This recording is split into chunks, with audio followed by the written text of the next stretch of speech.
folks. I'm Craig Lipinski. I'm Seth Castellum. And I'm Megan Lipinski. And you're listening to episode 31 of the Ludowave Radio... No, that's not the intro. That's what happens when we go 3 weeks without recording. Episode 1. Episode 1. You're listening to episode 31 of Ludowave Radio, the smooth sounds of video game talk. So I'll introduce it as a podcast. It's a radio show. It is a radio show. An internet radio show.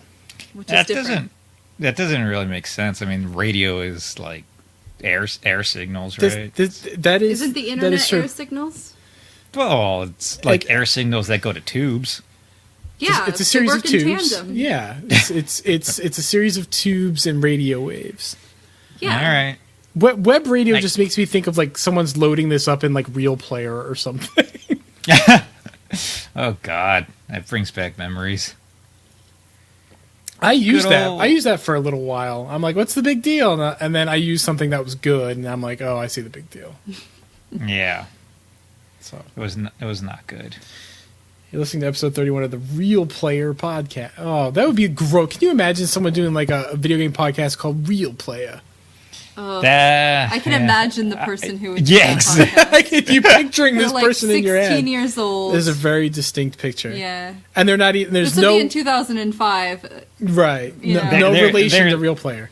There's a baseball cap being worn, and the bill is not facing forward. I can tell you that much. And it's not bent either. No. Did Real Player play videos? Was that what did I use to watch like little tiny like videos? Could have been QuickTime. QuickTime. I definitely remember QuickTime for sure. Real Player did play videos, but I think that wasn't as common. Wasn't People that like the shitty Microsoft one? What? Real Player? No, I don't think so. I don't think Microsoft owned Real Player. It was just, I don't think so. It just had a specific codec, and people would encode their media in Real Player. And I'm not sure the value of that. I think it was like maybe the compression algorithm was like really good. I think it was a small file size, and when you're trading shit over 56K. Yeah. I just pulled up Real Player like UI. It was definitely Real Player that I would have to play videos on sometimes. Yeah, and they were so tiny. Videos were so tiny and blurry, and they took forever to download back then. Yep. It's good stuff. That had to be the value in Real Player was the compression. Yeah. Because otherwise, I have no idea why you would subject yourself to that. So anyway, Megan and I just booked our trip to Tokyo. 15 minutes ago. Yeah. Nice. That's jealous. super exciting. It's me too. And it's just so weird. Like you can't be jealous of yourself. That doesn't make sense. I'm so jealous of future Megan. Future self. The person that I will become who is in Tokyo. All right. It's so weird, like how quick and like I just remember like booking like my first or second trip and it being like it felt like a project. It felt momentous, and here we were like Craig Lipinski, Megan Lipinski, going to Tokyo, layover in Detroit. That's fine, cool. That's it. That'll be $5,000, please. Basically. Thank you, everybody who came to our wedding.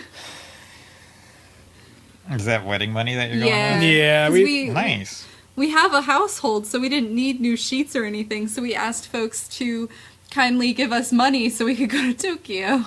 Yeah, no, that's cool. It's weird though. I don't know why it's less weird to ask for stuff on a registry than it is to just ask for money outright. I mean, it's the same difference, really. But yeah, I mean, I feel like it probably comes out cheaper if you ask for money for most of the people. Probably. Well, it could be, but I don't know. I feel like if you are either cheap or someone who doesn't have a lot of money, you can contribute a gift from the registry, and I mean the bride and groom are going to know. Yep, the potholders were $10, but like it still feels like you're contributing. The potholders feel more than just $10. You know what I mean? Mm-hmm. They're potholders. They're a thing. You've translated that money into a thing. They're going to go in a drawer and serve a purpose. Right, but if you give $10, yeah, sure, that's a bowl and a half of ramen, but. But in this case, it's going towards a pool for something, right? Right. Yeah. We actually made a little guide that we put in with our invitations that said that showed like how much the value of like different things in Japan, so that people could feel like they were actually contributing to something specific. Yeah, that's cool. I like it. Yeah, Yep. that's it. When are you guys going? April. April. That's very soon. Yep. Yep. Yeah, Cannot come soon enough. we're gonna be there for the part of Golden Week, which Oh, I cool. forgot about. Everything's going to be closed. I don't know how Golden Week works. I just know it's like 5 days of holidays. Yeah, some things are shit. closed. It's a weird city anyway. Like I'm an early riser, and of course your clock's all screwed up when you travel across the world. But like this is like a city where like stuff just doesn't even open until like 10:30 in the morning. Huh. It's wild. It's just you want the train stations are open and 7-Eleven is open. And like that's it. And you're just walking around like what is going? This is like the major metropolitan area of planet Earth, and everyone's fucking sleeping still at 10:30. Or having breakfast. yeah, or, yeah. You know. That sounds like my ideal environment. It's actually very pleasant once you catch on to it. But like the first time I was there, I'm like, where the fuck are all the people?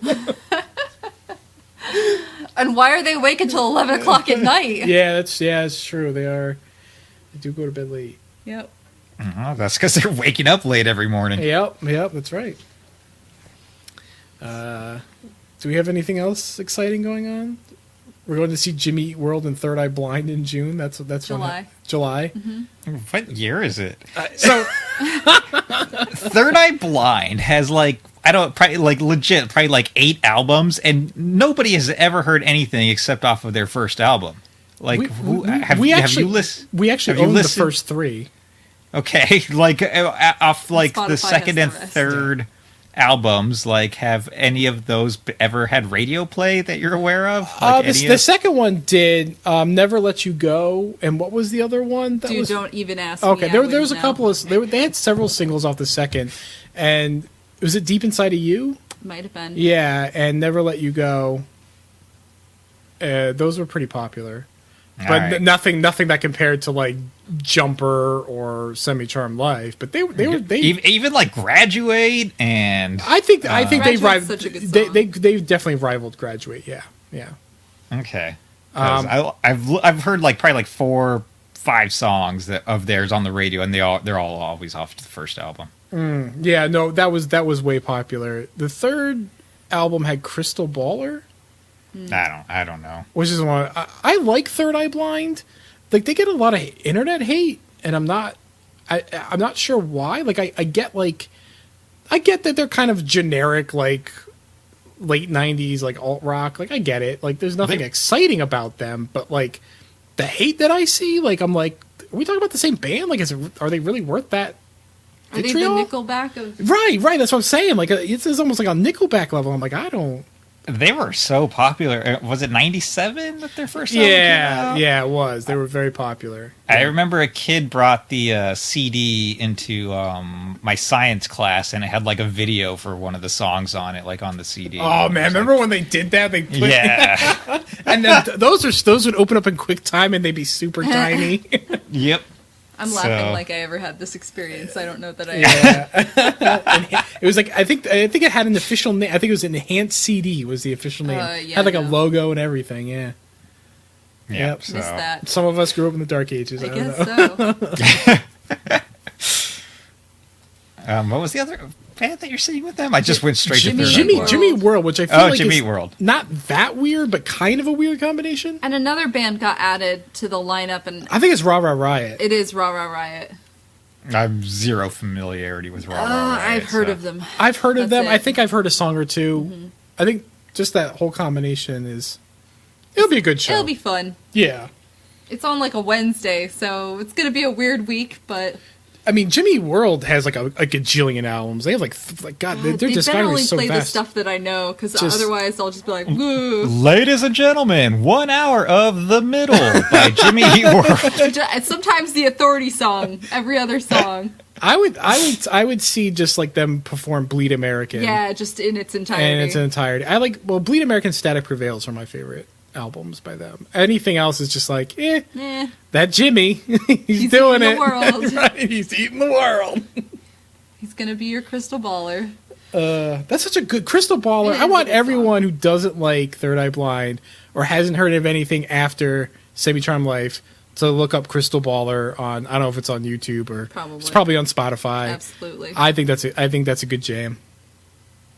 All right, I'm gonna listen to this after the podcast. Oh, please do. It's funny because I'm making fun of you for like what year it is, and I think the next concert I have booked is Cypress Hill. So I was going to say, is it Cypress Hill? yeah, it's Cypress Hill. Did they hold the record for the most number of shows you've been to by a single artist? No, I think AWOL Nation does. I've been to like 7 or 8 AWOL Nation shows. So That's probably a fun show.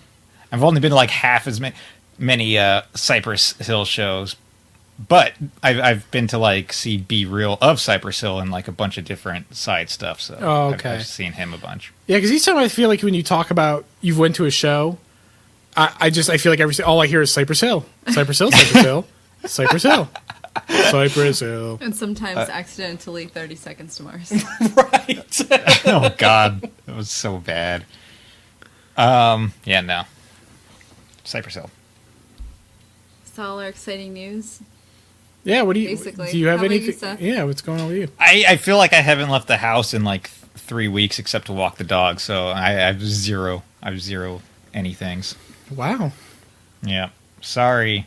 Oh yeah, I'm Sorry, going to Seth. Tokyo in April, but That's awesome. You'll be there when we are. Yeah. I'm gonna be there whatever week you're not. Oh, okay. Oh, okay. Well, Yeah. fuck you, Seth. Tell Hugh we said hi. Oh, yeah. We Anyway.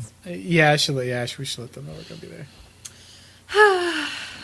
Anyway, so then we're just gonna talk about some games. 11 yeah. minutes into the podcast, we're gonna be talking about games. And we already. like shot the shit in the beginning too. Yeah. So we're doing good. We're doing good. We're making good time. We're all very tired for those lists. Sometimes I forget that people listen to this, and it's not just the three of us hanging out. Complaining. We're I'm not tired. I just wanted to like be there for you guys. you want to thank you, commiserate Seth. with us? Yeah. We could just exactly. end this now. Listen to Crystal Baller on repeat. There you go. No, let's also include some Jimmy Eat World in there to really get the Oh yeah, it's Cypress Hill. and Cypress Hill. 30 of course. Seconds to Mars. I don't know that I've ever actually listened to Cypress Hill. Yeah. I guess that I'll have to check that out. I did Like, check out the Rockettes, or was it the Rockettes? The Regrets. I checked out the, The Regrets. Rockettes. I was like, he explained it was spelled like the Rockettes. Live from Radio City Music Hall. It's the Regrets. The Regrets. And I enjoyed that, so I guess I'll check out Cypress Hill. And it's not anything like that, right? But that's fine. It's an early '90s rap. It's Oh, great. okay. Yeah. That's fine. All right. All right, let's talk about some games then. We're going to go into some games. I've been playing a bunch of stuff. I've been playing Paladins on Switch again, which is... Why? Well, It's fun. it is fun. I mean, it's the poor man's Overwatch. But I also feel like that sort of sells it short. It's just it's a very well-made mediocre game, if that makes sense. Mm-hmm. It reminds me of... Have you ever played Outrigger on the Dreamcast? The demo. I had the demo. One of the demo discs. that Okay, had so it. you're familiar with that. Yeah. And I played Megan, it. Megan and I played Outrigger together. It doesn't play like Outrigger, but it reminds me of that, like that sort of like janky, unbalanced arcade shooter. Like it tries to be modern, like it gives objectives and stuff, but like it's just this wildly unbalanced game where people are shooting powers off at each other, and it's, you know, as far as like its quality, it's well made, but like it's middling overall. And I don't know if any of that word salad makes sense, but that's Paladins, and I find myself periodically coming back to it. And all the skins in the battle pass this season are mechs. So there's one that looks like an Ava and one that looks like a Gundam, and they're definitely not Avas or Gundams because they don't want to get sued. But they look like it. They're adjacent. They're adjacent, yeah. So I've been having a good time with that. And I wish I wrote this stuff down more. Yeah, it would have been good if Yeah, you brought they look notes, cool. Craig. I know, but I got a blank page. It's I know, just I'm s- episode 31 at You're the doing a top. good job. Literally all this page says. You like a Seth this episode? Just zero notes? Yeah, I think actually that's what I'm doing. So, I also played some stuff that came out recently on the Switch, some demos. So I played, what is that mech game? Is that Demon X? Damon X Machina. Damon X Machine Machina? I'm think still it's pushing Machina. for It's Machina. I'm still pushing for demon pronunciation. I think it's, Well, it's I spelled think, Damon. but I think Damon can be pronounced Damon or Demon. Oh, okay. I mean, the AEs are like Ether and Yeah. Eon do it, So, and it's all Demon. It's So, all hardy. I mean, but it- like Nintendo Treehouse people were pronouncing it Damon, and that was pissing me off because I'm like, that's fucking demon, you motherfucker. Yeah. And his Dark Materials, right. demons are spelled Damon. Uh-huh. So, I don't know. I think it just depends on ethereal intent. Gotcha. So, So Demon X Machina. okay, right. So we settled this. It's Demon X Machina. Sure. Okay. That was... It would have been a fun little mech game if it came out in 2011. There's it has a certain sense of style to it that I like. There are aspects of it that are appealing. It's just that playing it, it's not bad. I just don't find it very engaging. I'm like, I played it as well, and I'm just like, it's right on the cusp of being like something interesting. Yeah, But absolutely. it's not quite there. Like the movement's cool. I like sliding around and with the boost gauge, and flying around's really easy. Aiming, you just need to like point in the general direction of what you're shooting at, and then it'll lock on. You just pull triggers. But there's just like, I don't know. There's just like something not satisfying it's just missing. It's just missing an extra spark in there somewhere. Yeah, I think if it was faster, I feel like if you could zip around and zoom from enemy to enemy. I mean, there's a boost button. Yeah, but I don't. That doesn't. It's like, but it's a boost button for like a hulking robot. Like, you know what I mean? Like you're boosting a giant robot. Like it's not.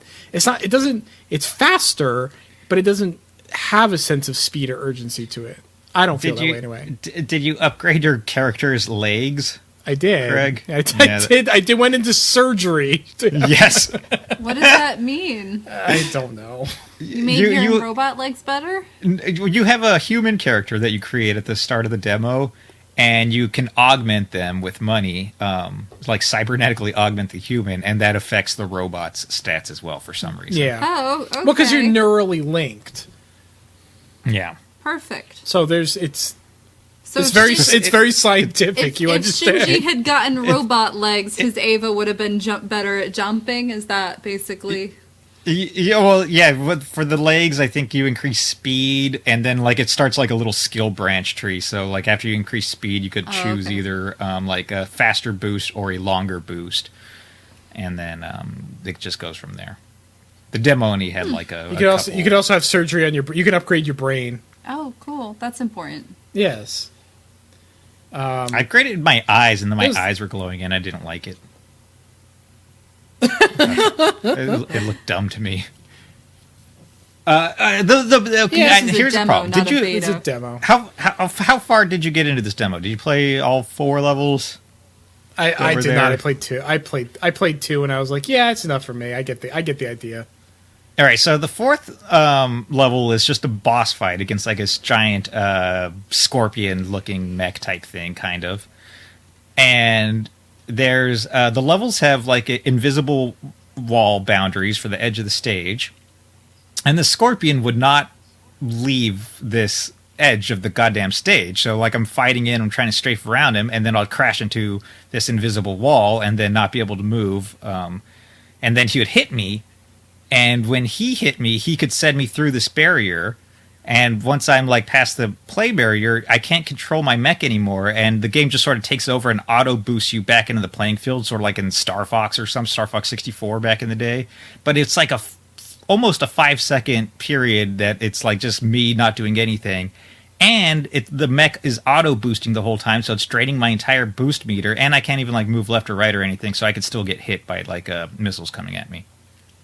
Which is very poor. So wait, it boosts. So like when it puts you back in the arena, it consumes your stamina. Yes, yeah, exactly. As it's auto boosting Oh. you from the unplayable area into the playable area, it's taking up your boost stamina. You should have stayed in the area. Oh, I couldn't. I got stuck on the wall and then hit through it. Oh man, Seth just Seth, not. get better at robot fighting. No, I fought this dude like 4 times because I just kept running this problem where I kept hitting this invisible wall, and it's a really big playing field, but the boss just would not get off of the edge of the arenas. He would not go into the middle. It was insane. I think that's one of the problems. Like these arenas are really big, but there's not a lot. There's not a lot happening in there. I feel like. No. Anyways, they're supposed to be doing a survey, so if I get that survey, I'm complaining about this boss who doesn't leave the edge of the stage. Stop spending money on this game and localize Mother 3. Thank you. For a fraction of the price that you're making this mediocre game, we could all be playing Mother 3. Nintendo's never bringing Mother 3 That's over. not happening. That's not happening. I also played the demo for Yoshi's Crafted World. That's what it's called, right? I don't know the names of whatever. The Yoshi game, the robot game, whatever. It's cute. It's cute. You know, Yoshi's Woolly World, I'll say it, is the best Yoshi game. I'm in agreement there with you. And I think it's great. But like Crafted World is very pleasant and it's very similar. And I think it does some fun stuff. It has, I don't want to say multiple paths, but it's not walking left to right. You kind of walk into the background or walk into the foreground. You don't really have a choice. It's not like, oh, I'll go into the background versus the foreground. Like, no, that's just the way the path goes. But it sort of like winds around itself. The first level you can play in is really cool. As you're walking through it, there's like a train going through the background, and you cross over railroad tracks. And once you get towards, I don't know, 2/3 of the way through the level or so, I don't know, Kamek and Bowser Jr. break the train. So then you have to put it back together. You have to find pieces and put it back together, and then you ride on this train, and it sort of goes back through the level that you already went through, but it's almost like from like a different perspective. It was very cool. So it's a very pleasant game. It seems like it's more of Woolly World. I just don't care. I don't think. I don't know how to put that. Like, it seems very nice. I just don't think I'll have it in me to play that. It's so hard to judge like a lot of these Nintendo platformers on early stages, because a lot of times like the more interesting things don't start happening until like even 3/4 of the way into the game. So I feel like Woolly World, though, one of its virtues is that it had like almost every single level had a unique gimmick. Yeah, I mean, it was definitely a fun game, but the levels were getting more interesting as you got further. But no, you're right. It was interesting right from the get-go. This one's interesting. I like in every other single Yoshi game, like the egg aiming is like just on one plane, but on this one you could aim into the background and the foreground. Like it'll just if you auto move the cursor around just anywhere you want on the screen for the eggs. And if you like lock onto something that you could hit that's in the foreground or background, Yoshi will automatically aim that direction and throw it, and that's kind of neat, but also very slow. It's very slow, yeah. So it like slows the entire pace of the game down, which Go ahead. I was just gonna say it's also very strange because you're not aiming into the foreground or background. Like if it's for the background, you just aim up. Yeah, you're just aiming around the screen, and then if whatever the cursor can hit is in the background, then he'll throw backwards, and if it's in the foreground, so yeah, you're just moving it around the screen on a 2D plane, and then just depending on what it's over, it'll throw it forward, backwards, or up and down. Right. So they've simplified this thing, but like, it's still kind of slow. Yep. Maybe they want you to go slower and actually enjoy the levels and explore things. And then after you beat the level, you have the option of like a different type of game where you run through the level backwards collecting Poochie puppies. Yes. Oh, is that what that was? Because I did that and I was like, this is the best. But then by the end of it, I was like, is this the same level just backwards? Because I don't ever read anything. I'm just like, yeah, I got this. So yep, it was the same level backwards. And when you're going backwards, like you see like more of the cardboard that everything's made out of. Which is kind of neat. It is. The whole world is crafted. It is, and it's so cute. I like how it gives you the option, like, nah, I'm not fucking with these puppies right now. We'll come back for the puppies later. If you don't get them, they'll die. Well, it doesn't say that, does it? No, but it's heavily implied. It's heavily implied. Yeah, no, that level's only that demo is only a level long though, and I was kind of disappointed. I was like, oh, I beat it, and then I got the puppies, and now there's nothing else to do. Yeah. Yep. But I liked it. I liked it enough that I want to play it. Yeah, I liked it. I mean, you know, if it's $30 at some point, like maybe. But Look, just say that you don't want to buy it because you don't want to play with Megan because you don't want to get mad at her. That's entirely possible. you want to make me? I went through Yoshi's Woolly World completely by myself. He did. We had that one experience. I was like, okay, I'm done. I don't need this. I'm surprised you just didn't wait for the 3DS version to be like, oh, this one's only this one's only one player, babe. Sorry, can't play. I think that's what he played. That's what I did. Yeah, no, we had the Wii U. It was Wii U. We had the Wii U version, played it together, and then never touched it again. Yep. So. And then I played through it by myself on 3DS. That's fine. Hilarious. I was probably playing Fallout 4 for the 100th hour. So. That's probably true. He had to find something to do with his time. It was a good game. It was. Tetris 99? Yep. We've been playing Tetris 99. Nintendo Stealth dropped that as part of their Nintendo Switch Online Premium package, which is a really good way. I mean, nobody saw that coming, and it really does add value to Nintendo Switch Online. It is basically Tetris Battle Royale. 99 players are playing Tetris and dumping garbage Tetris onto each other, and only one can stand. It's funny because it's just Tetris, but it makes it so much more fun when you're competing with 98 other players. It makes it feel a little more like social, like you're not alone. It does. Yeah, it takes, exactly. Transition Tetris from being this lonely game to being, even though you're not stressful. I was going to go with social, but yes, stressful as well. That too. Well, I'm a decent Tetris player. Like, I'm not going to sit here and tell you I'm amazing, but I'm a decent Tetris player. But playing competitively with other people, decent's not good enough because I'm slower and deliberate at the early stages, and these people are not. They're just slamming bricks right into the bottom of the well. What's your average ranking in this game? Oh, I don't know. Does it tell you average ranking? I no, but just I don't know. Okay, what's your highest that you finished? Yeah, I'd say about 40. Yeah, my highest was 4. That's the best I've gotten was 4. Mm-hmm. But I'd say about 40 seems about right for both of us. The closest I got to 1 was number 32. I was very proud of myself. I feel like I'm not very good at Tetris, but I've finished in the top 10 a few times, and then I'm always within the top 20. Great job, Seth. Oh, that's pretty good. I mean, for me, I consider it a victory if I'm in the upper 50 percentile, which is pretty. I mean, after I got the hang of it, I am. I got to get the hang of. So for those that haven't played it, there are all these other players, and you can sort of target who you dump garbage on with the right stick. And you can do it against people who are attacking you, or I don't do anything. I don't know. It says attackers. I don't know who that is. I assume it's people attacking you. There's KO, and that's maybe somebody who's close to losing. Oh, okay. Yeah, well, that's that makes good. more sense. Yeah. Wow, that's really cool. I just play that it just KO like one Tetris and don't do anything with the right stick. So yeah, then the AI just decides. Oh, for okay. you. That's yeah, fine. it's not gonna not do anything at Right. all. It's a good game. Are you enjoying it? Everyone's enjoying it? It's fun. I like it. And it's really fast to boot up and get into a match too. So it's really easy if you're just finish another game or something, just to boot it up real fast and play a few rounds.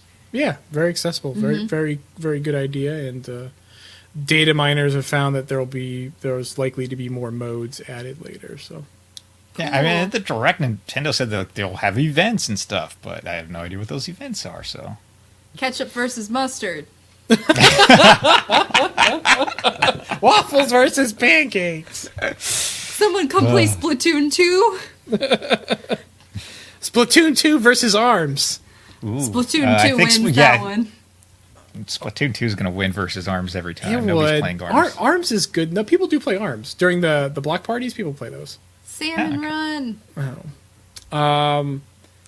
And then I guess the last thing I've been playing that I want to talk about, and this thing maybe we can transition into Megan over here, is Apex Legends. We've been playing on PS4, and that's Respawn and EA Stealth launched that. That's their battle royale game, quote unquote, in the Titanfall universe. I mean, it's got like the same weapons and stuff, but it doesn't.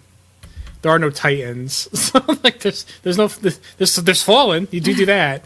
So it plays like most other battle royale games. There's an island. You have numerous people. I think in this case it's 60, and you launch onto this island and stay alive for a while.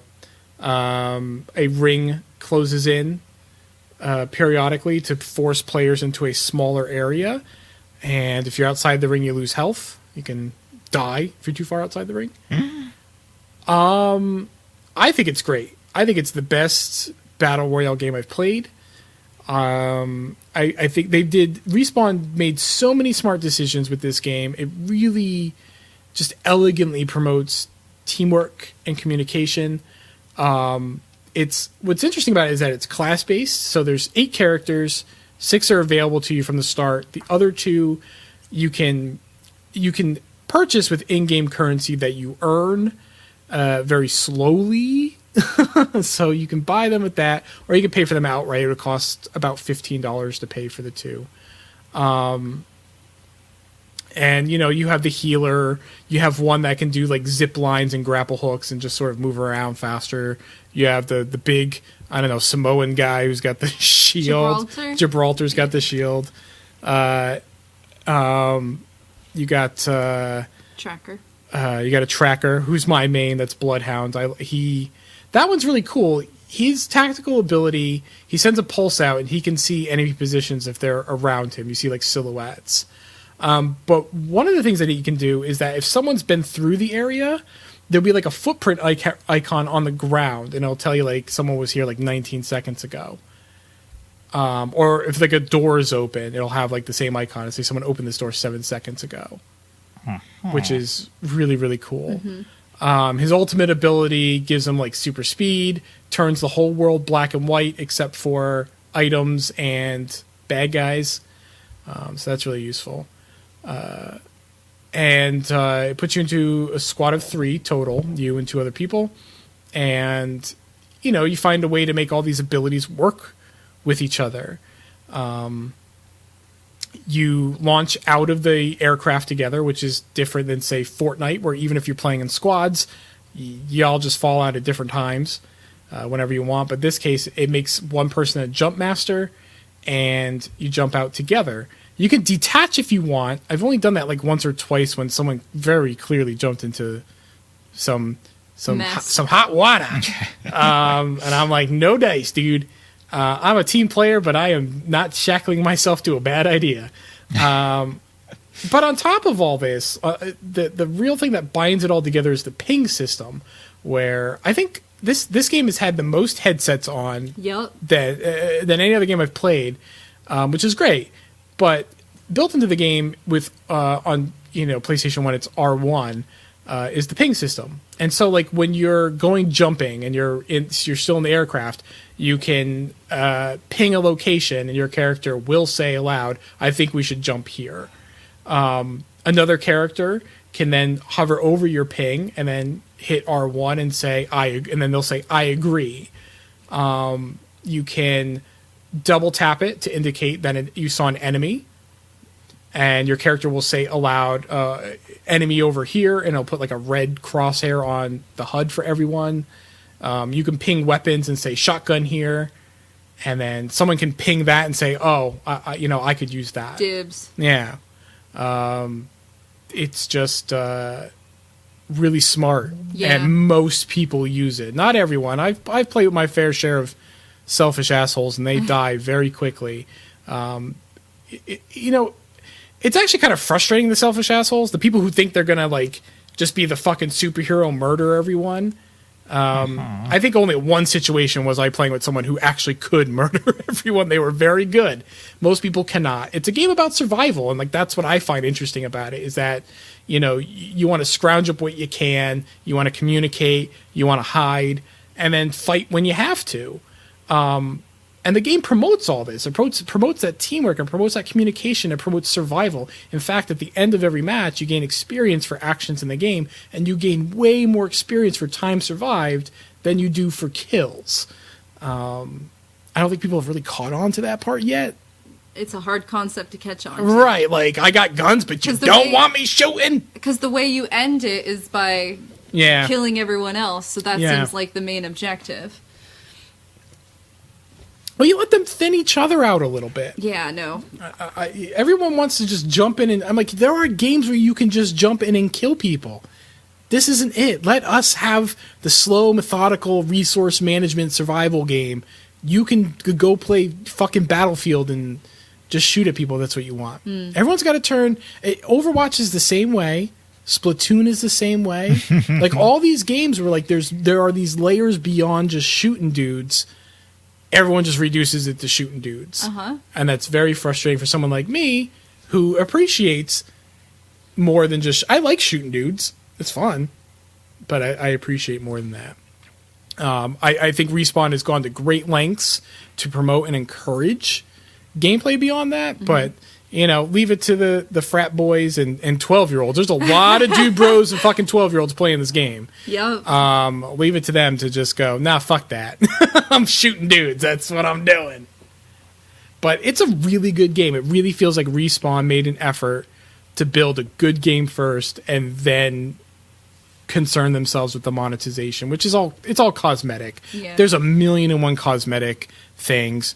They're reasonably generous with dishing some of those out. You get a loot box every level. It has 3 cosmetics in it, no duplicates, but I think it cuts you off at level 100. And after that, you gotta buy them. They're about $1 a piece. By then you'll have 300 potentially. Yeah, out of like us, I would guess well over 1,000. Well, by then you've maybe got other crap you can use. Yeah. So it's a surprisingly currency. generous game. I feel like.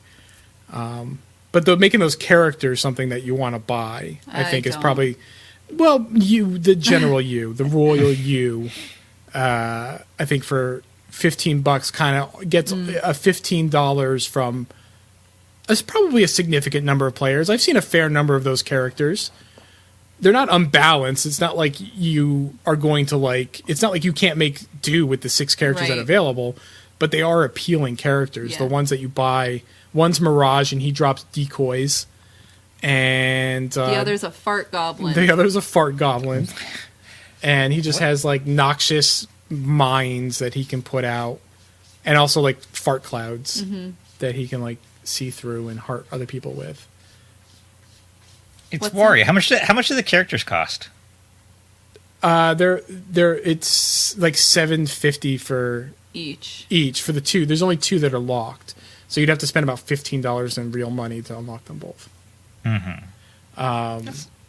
What's interesting, and other people have noted this, is that most of the characters that are unlocked are ones non-binary. Like 3 or 4 of them. Bloodhound is non-binary. He uses they pronouns. How many of them are people of color? Like 3, 4? Well, I mean, okay. Are we talking unlocked or just Unlocked? Everybody? Unlocked. Gibraltar, Bangalore, Lifeline. One's a robot. So, like, if you want the white dude, the fart cloud guy, you gotta pay for him. Is Mirage? Mirage is a person. Is he? Yeah.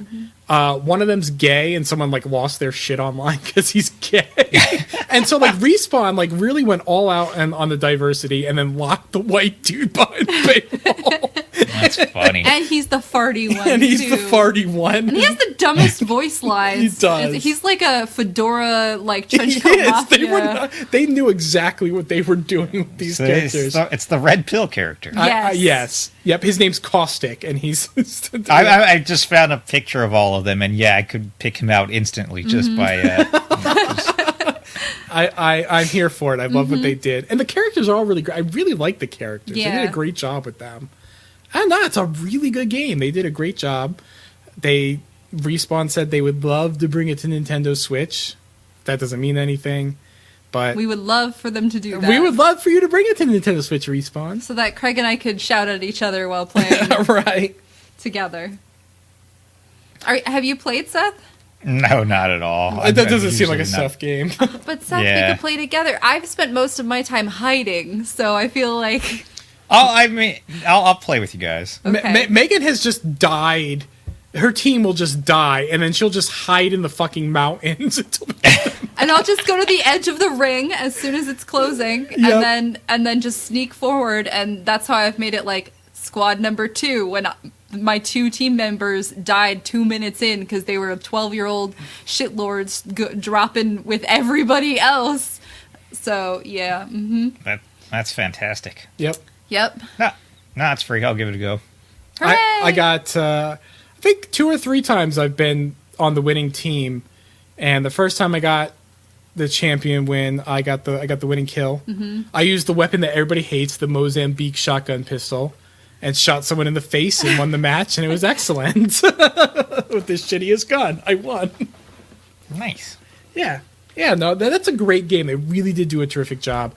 I mean, part of me is disappointed that, even though you don't have the Titans in this game, that in Titanfall, one of the benefits of being one of the human characters, they call them pilots. One of the ways it encourages you to act as a pilot instead of like immediately calling your Titan down is your mobility. Like, you are super fast, you can double jump, you can wall run, you can grapple hook. The cat's like making a fucking racket over here. I don't know if you can hear, but I can. It's distracting me.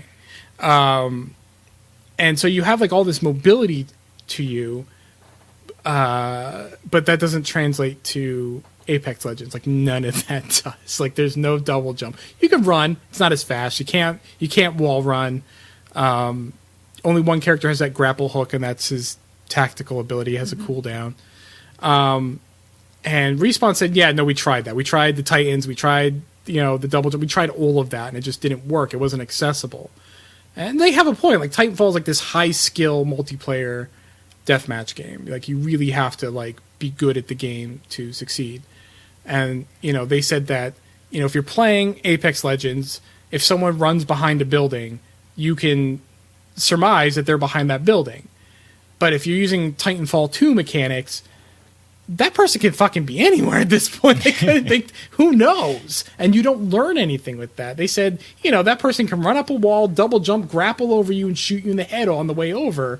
And the only lesson you learn is like, gee whiz, I shouldn't be under people who are flying. Like, there's nothing to gain from that. And that's, as disappointing as to not have that mobility, which feels so good in Titanfall 2. I get where they're coming from, and that it's interesting that they killed, that they removed features that they were proud of in order to make a much more accessible game. I can certainly have a certain amount of respect for that, but really good game, love it. I'll play it, but Yay. only with one of you guys. Okay, Well, unless we get another PS4, we're not getting another PS4. I hear this every time. I said Not one of doing you it. guys. I didn't say both of you guys. I know Right. you only have one PS4. we can trade off. All right. Yep. Did So you that's have all the anything? things Is there you anything played? you wanted to add to Apex Legends? You've been playing a lot of it yourself too, I have. which I think in and of itself is interesting because we play a little bit of Fortnite, but that didn't do anything for I you. don't like Fortnite. Yeah, The concept of having to manage building and also shooting is too many things. I cannot like. I've probably shot like thousands of bullets in Apex Legends. I've hit four people. I think you've killed 5 4. people. I've killed 5 people. So I'm not very good at aiming with like the only thing like when I play Far Cry games, I always end up being a sniper so I can sit still and aim because there's no other way I can actually hit anything. So playing in a game with non-AI in a moving environment, it's just I just spray bullets everywhere. So I try and find the guns that have lots of bullets and that shoot fast. So at least maybe if I spray 100 bullets, somebody will get hit at one point. But so that's. I mean, I'm not good at the killing part. I'm good at the hiding part. And the sneaking, I think I do okay with. Although my situational awareness is, it's not always the best. But I actually used the headset, and there was this little kid who we got match made, and the little kid was talking over his headset about the character he picked, and he was so excited, and it was very charming. And then we're in the jump ship, and they're like, "Where do you guys want to go? I'm the jump master. I don't really know where we should go." And they were just like psyched as hell. I've only ever played this game 3 times. They were level 20 something, so clearly they were playing with like their parents' account. And so we dropped somewhere, and they're like, "You guys want to see my tactical ability? I'm so excited!" And then like showed us the tactical ability, which has a really long cooldown. I was like, "All right, well." This is fine. I'm a third. It's like I'm babysitting right now. But then they got killed like immediately. So I was like, okay. And then it turned into a Megan hide and seek. But it was I mean, I think it's fun. Yeah, it's hard to get used to being okay with getting killed more or less immediately, and then having to just matchmake back in to a new game. That's a weird concept for me. So I'm less butthurt about it when it happens now, but in the beginning I didn't like it at all. But it's good. It's fun. You could get used to it here and in Tetris. Yeah. Well, with Tetris I don't really care because I know I'm not good at Tetris. Whereas I'm like, I'm okay at like sneaking and sometimes guns. Like I can throw grenades to 500 feet to the left of where I was aiming. Like this is a skill set I usually use. Tetris is not so much that. But No. do I have anything interesting to add besides like everybody I've interacted with has been nice? Like I haven't had anybody yell at me. Craig had a couple people yelling at him. I avoid being on the headset most of the time because I'm a girl and I don't know what the reaction will be like. And maybe that's like assuming a lot, but at the same time, like I just want to play this game. I don't want to like deal with dudes like trying to be cool over their headset. And that's the thing. I mean, like communicating with your voice is obviously preferable, but like with the ping system, you can still succeed without having to do that. So that's valuable for, someone in your position where it's like, yeah, I don't know if I want to reveal that I'm a woman to these dudes. I mean, my username is Meganisms. Add me on PS Network. So it seems like kind of obvious that it's a gal, maybe, but who knows? It's such a shitty like position to even be in. Where you're like, I don't know if I want to talk to people because they might be dumb because I'm a girl. That's right. That sucks. Yeah, I had some like college. Well, they said they were 25, but they were still in college, and maybe he's going for his doctorate. You don't know. Maybe in color theory and graphic design. It's Dr. Graphic Design. But maybe he got out of the military and is going to school. That's he did a good his point. dissertation on Adobe Creative Cloud.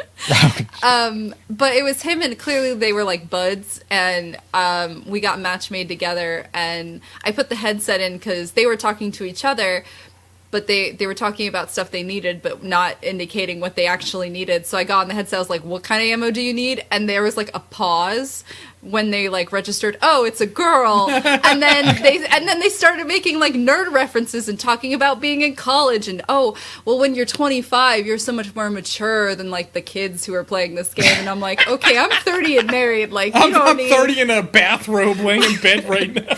No, I'm not wearing a bra like covered in chip crumbs. Like I don't know what you're imagining, but it's probably not this. My wife. Back when I was 25, maybe. Yeah, no. So it's a weird. I'd actually almost rather talk to the 12-year-olds. Yeah, he seemed friendly at least, and not like he was. So Just. One last thing I like about the game is that the map is way smaller than Fortnite. Oh, yeah. but it's a lot more dense. Like there's just buildings and cave systems and stuff. So And it cool. doesn't feel like you're just running through emptiness like you do in a lot of Fortnite. Yeah, there's a lot of good places to hide, nooks and crannies to like sort of crouch in. And there, like, I found this cool area that had all these supply crates. Is that what's called a crate? Sure, why not? Whatever. It looks like a pill. It's a supply bin, It's a yeah. supply bin, and there were a whole bunch of them just sort of in this cave, and I just happened to find the cave on accident, but I'm like, remember where that cave is, because there's some good shit in there. And usually when people drop from the supply ship, they don't drop in that area. So I'm like, one day I'm coming back for you. So it's fun. You learn about like the different areas, and if you pay enough attention, which I don't, but Craig does, so he tells me. I know a couple of them. I like the docks. I like dropping at the docks. Yeah. The docks have high tier loot. So it's good times. We'll play together, Seth. Okay. It'll be fun. So. You want to go? Usually you don't go next. You want to go next? You Oh wanna no, it's transition? okay. Seth can go. Okay. I don't know if that was like just smooth transition. That's fine. All right. Seth, what you been playing? No, it's been a few weeks. So I started trying to play Resident Evil 1 Remake on PS4. Mm-hmm. And I played the game when it came out on GameCube. I'd played through it several times with Chill and maybe once or twice with Chris. So I'm no stranger to the game. But I had always been playing the game on easy. Oh. Which I didn't know back on GameCube because the like difficulty is, choice is like it's a screen that says how do you like your games, and it's like I like taking a walk, you can relax and enjoy yourself, or like going on a hike, good exercise but not too strenuous, or like climbing a mountain, fulfilling but takes a lot of work. So I figured that was like hard, normal, and easy. But it turns out that's very easy, and normal. Oh. So all those times I'd been playing it on easy, and that's why I thought the game wasn't too bad. So this time I decided to try to go for normal to see what like the normal difficulties like. It's too fucking stressful for me. You run out of ammo so fast. You run out of kerosene so fast to burn. You got to burn zombies or else they come back as So crimson go 5 heads. hectares on a single liter of kerosene. Oh my Yeah. goodness. And Put it in H. God. So every zombie is just like I'm not afraid of the zombies so much as I'm afraid of just how many goddamn bullets it takes to put them down on normal. And then it's like you kill one zombie and now I'm down to like 5 bullets, and it was too stressful for me. I probably played for like 40 minutes to an hour, and then I was like, nah, I can't do this game on normal. It's not happening. But it still looks really cool. The voice acting is worse than I remember. Jill sandwich. I think that's the PlayStation one. I think this one, she says, I was almost flat enough to be in a sandwich or something like that. They totally why did they changed it, change Craig. that? Oh, it's like when they changed like the Symphony of the Night monologue. What is man? Miserable pile of secrets. Yeah. Have at you? Why would you change that? It's beautiful. They changed a lot from the PlayStation one. Oh, all right. Oh. There's no master of unlocking either. Barry gives you the key and he's like, you'll make good use of this, Jill, because you're good at unlocking things. Not. Anyway. You're good at unlocking things. I know how to It's turn a key. it's still terrible, but that's terrible. Excellent. Yeah. I've been playing. So yeah, I fucking got rid of that game because I can't play. It's too scary. It's stressful is the main issue. I can't deal with item management. And speaking of which, I've been playing the Resident Evil 2 remake, which is so good. Like graphically, it's amazing. Like have you ever played the original Resident Evil 2, Craig I have. Yeah. Megan? I have not. Okay, I played it on Nintendo 64, PS1, GameCube, and Gamecom. Wow, that's That's so many times. no LCD systems don't count, Craig. Gamecom's a real system. No, it's not. It's it's a cartridge based system. Yeah, it's cartridge based, but like then the games aren't they just still like these shitty little LCD games? No, that's the R Zone, also from Tiger. Oh, okay. No, Gamecom was a real cartridge based system. I'm gonna look up some game. Is it Gamescom or Gamecom? Gamecom. It's stylized with a dot like game.com, but that's not how it's pronounced. Right. Like Tiger Gamecom will give you screenshots and stuff. Yeah. No, it's a monochromatic handheld system with a touchscreen. Had a touch screen? Yeah, you can play solitaire on there. Oh, you had shit. an organizer and a calculator built in. Oh, so it's like a Palm Pilot? Yeah. Shit. It could go online too. It had a modem. What year was this? It had a 14.4 modem. I was a freshman in high school. Holy shit. And so I was 11. You couldn't do jack shit with that modem, but like, you could go online with the Gamecom. Oh, I wasn't even 11. I was like 8. This is like bragging about the Gamecom's modem is like bragging about the Game Gear's TV tuner. A little bit, yeah. No, that's yeah. No, that's a very good analogy. They just put stuff in these like, but look at this cool thing you're never gonna use. It was. I mean, there were TVs that were portable back then. They just had like an antenna, and so basically the Game Gear one was just a cartridge that you put in. I think it might have had screws that screwed it down, and then you had like an antenna, and you could watch like airwave TV. Oh, if you could pick it up. If you could pick it up, okay. yeah. If you could pick it up, yeah. That's a cool concept. I remember one time I caught an episode of Roseanne on the radio. I don't know what that is, but that's like Roseanne on my car.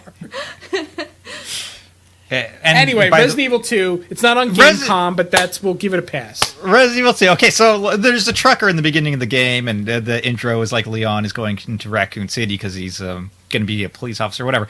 So the game starts with a trucker and stuff, and he's driving his truck around, and has a hamburger on his dashboard, like this big, juicy looking hamburger. And this is all in-game graphics. When he grabs the hamburger, like the bread just indents down with all his fingers and everything, and he takes a bite out of it, and just there's like squish to the entire hamburger and everything.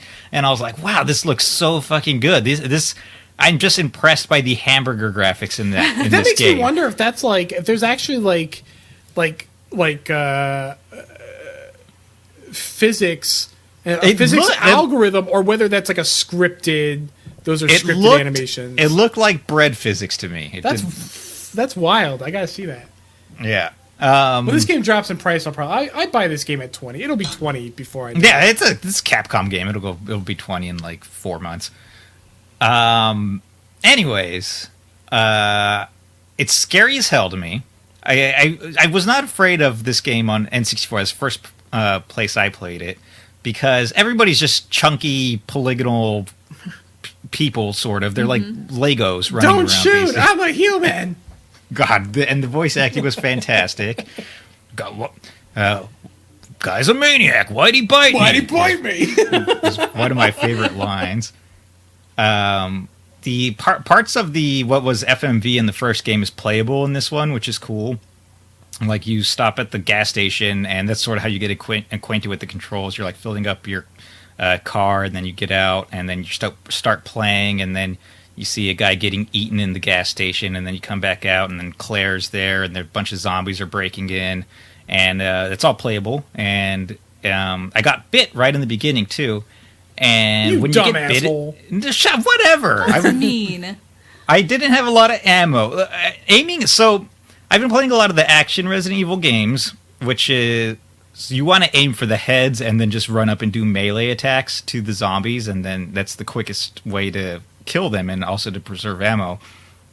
So I go for headshots a lot in this game, but the zombies like bob and weave around like a lot, and it's very, very hard to get headshots. Like, I've wasted several bullets just trying to shoot zombies in the head, and then when they get close they start moving faster, and it's just very disorienting and just scary. It's like they're not super fast zombies, but your characters aren't very fast either, and the aiming's not super easy to pull off, so it just creates a lot of tension. I think I heard that they have randomized weaknesses too. They might have one zombie might have extra damage dealt to like its limbs, whereas another one might not. I don't know. That makes sense, because sometimes I do headshots and their heads will pop after like just a few shots, and sometimes I'll shoot them in the head 4 times, they'll fall down, they'll get back up. I'll shoot them again, they'll fall down, they get back up.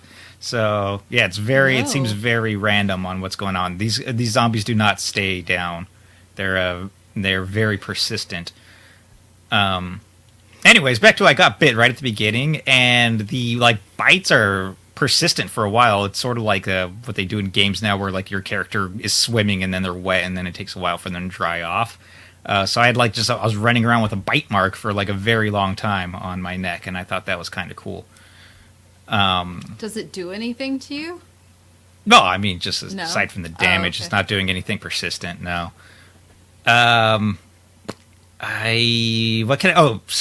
Like stressful situations. You go to a police station if you've never played Resident Evil, and there's a lot of hallways with windows, and zombies can break through those windows now, and you could just have zombies that keep coming through windows repeatedly. You can find boards to board up the windows, but you can find less boards than there are windows that the zombies can break through, so you got to sort of pick and choose which boards you want to break up or board up. This sounds very stressful.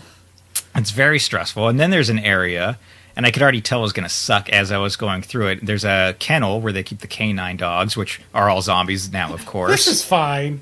Yeah, it's fine. How are they zombies? Oh god, there's so many zombies. Is it like there's so many zombies air in this game. virus? Like, I don't know anything about Resident Evil except for there was a movie, or like 3, so... I think there's like 5 movies. Are there 5? So many. Oh my god. I confuse them with the Underworld movies too, so... It's the same thing, just one's zombies and one's werewolves and One's vampires. Kate Beckinsale, one's Mila Jovovich. Exactly. It's I don't think it's an air virus. No, it's spread by like being bitten. It's a bite virus. Everybody's just biting each other. Oh, okay. So in the kennels areas, there's a lot of different side rooms, and not besides just the kennels. But I noticed that everywhere I was walking in this area, there were these little vents on the ground. Not vents, but sort of like vents, but just that go from like room to room, like next to the door. And I was like, fuck, the dogs are just going to be able to run through this entire area once they're loose. And then, of course, the dogs get loose, and they're fucking running everywhere through these areas, and I can't get into any rooms that are safe because of these little crawl holes for these fucking asshole dogs to crawl through. So it was a dog door? It was, yes, basically. Okay. It turned into a dog door. They're supposed to be like little just room-to-room air vents, I guess. Oh, okay, all right. I was really imagining just a dog door next to the door. Like, well, maybe the police just had a lot of dogs. Clearly they had a lot of dogs. No. So this whole area is just, I'm being chased by Dobermans everywhere. Oh, fun. One of the scariest rooms in the original game was a morgue, and that's still there. And there's some new areas, and there's some changed areas. It's really good, but I can only play it for like an hour at a time, because then I get too stressed out and scared, and then I got to change something else. And the point is to be stressed out? I don't like to be stressed out. I'm okay with being a little scared, but like the stuff like the zombies that could come through windows repeatedly, and the stuff where the dogs can go through multiple rooms. Oh, the zombies go through rooms too now. Like you'll be in a room, and all of a sudden the door will start banging, and then zombie will burst through and come after you. So it's a lot more stressful than the original. The original, oh god, and here's a really good example actually. So I was in a larger room that had a very big desk going down the entire room, and a zombie had broken through the window, of course, because he's an asshole.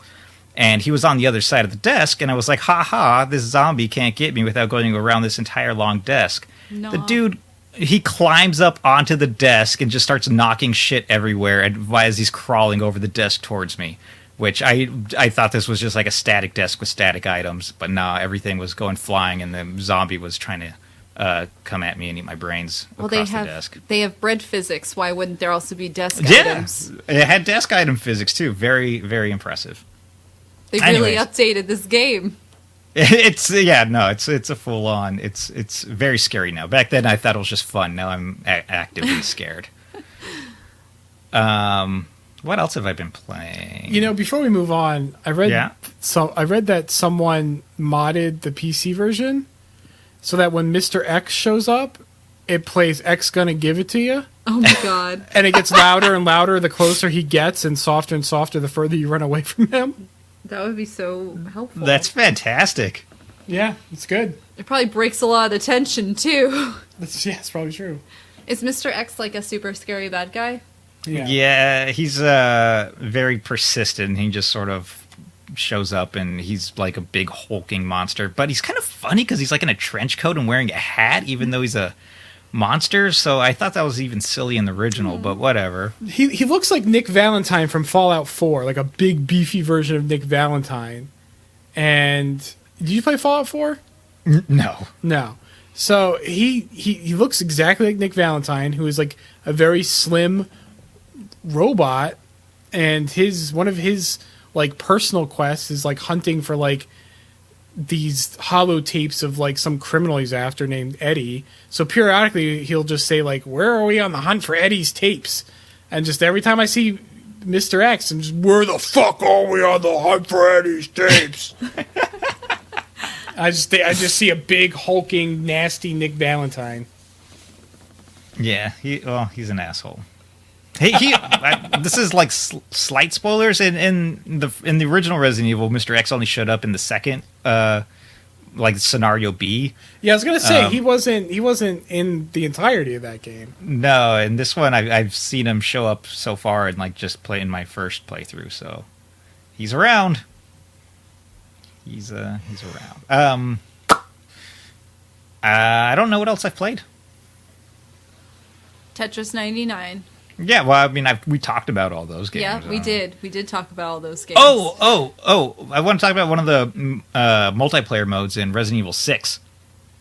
Speaking of Tetris, because that reminded me.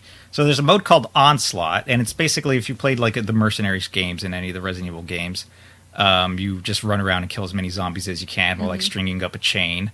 So in Onslaught, you're against another player. You can't see each other. But as you kill zombies and rank up a chain, it's so much more fun and less scary in the Resident Evil action games.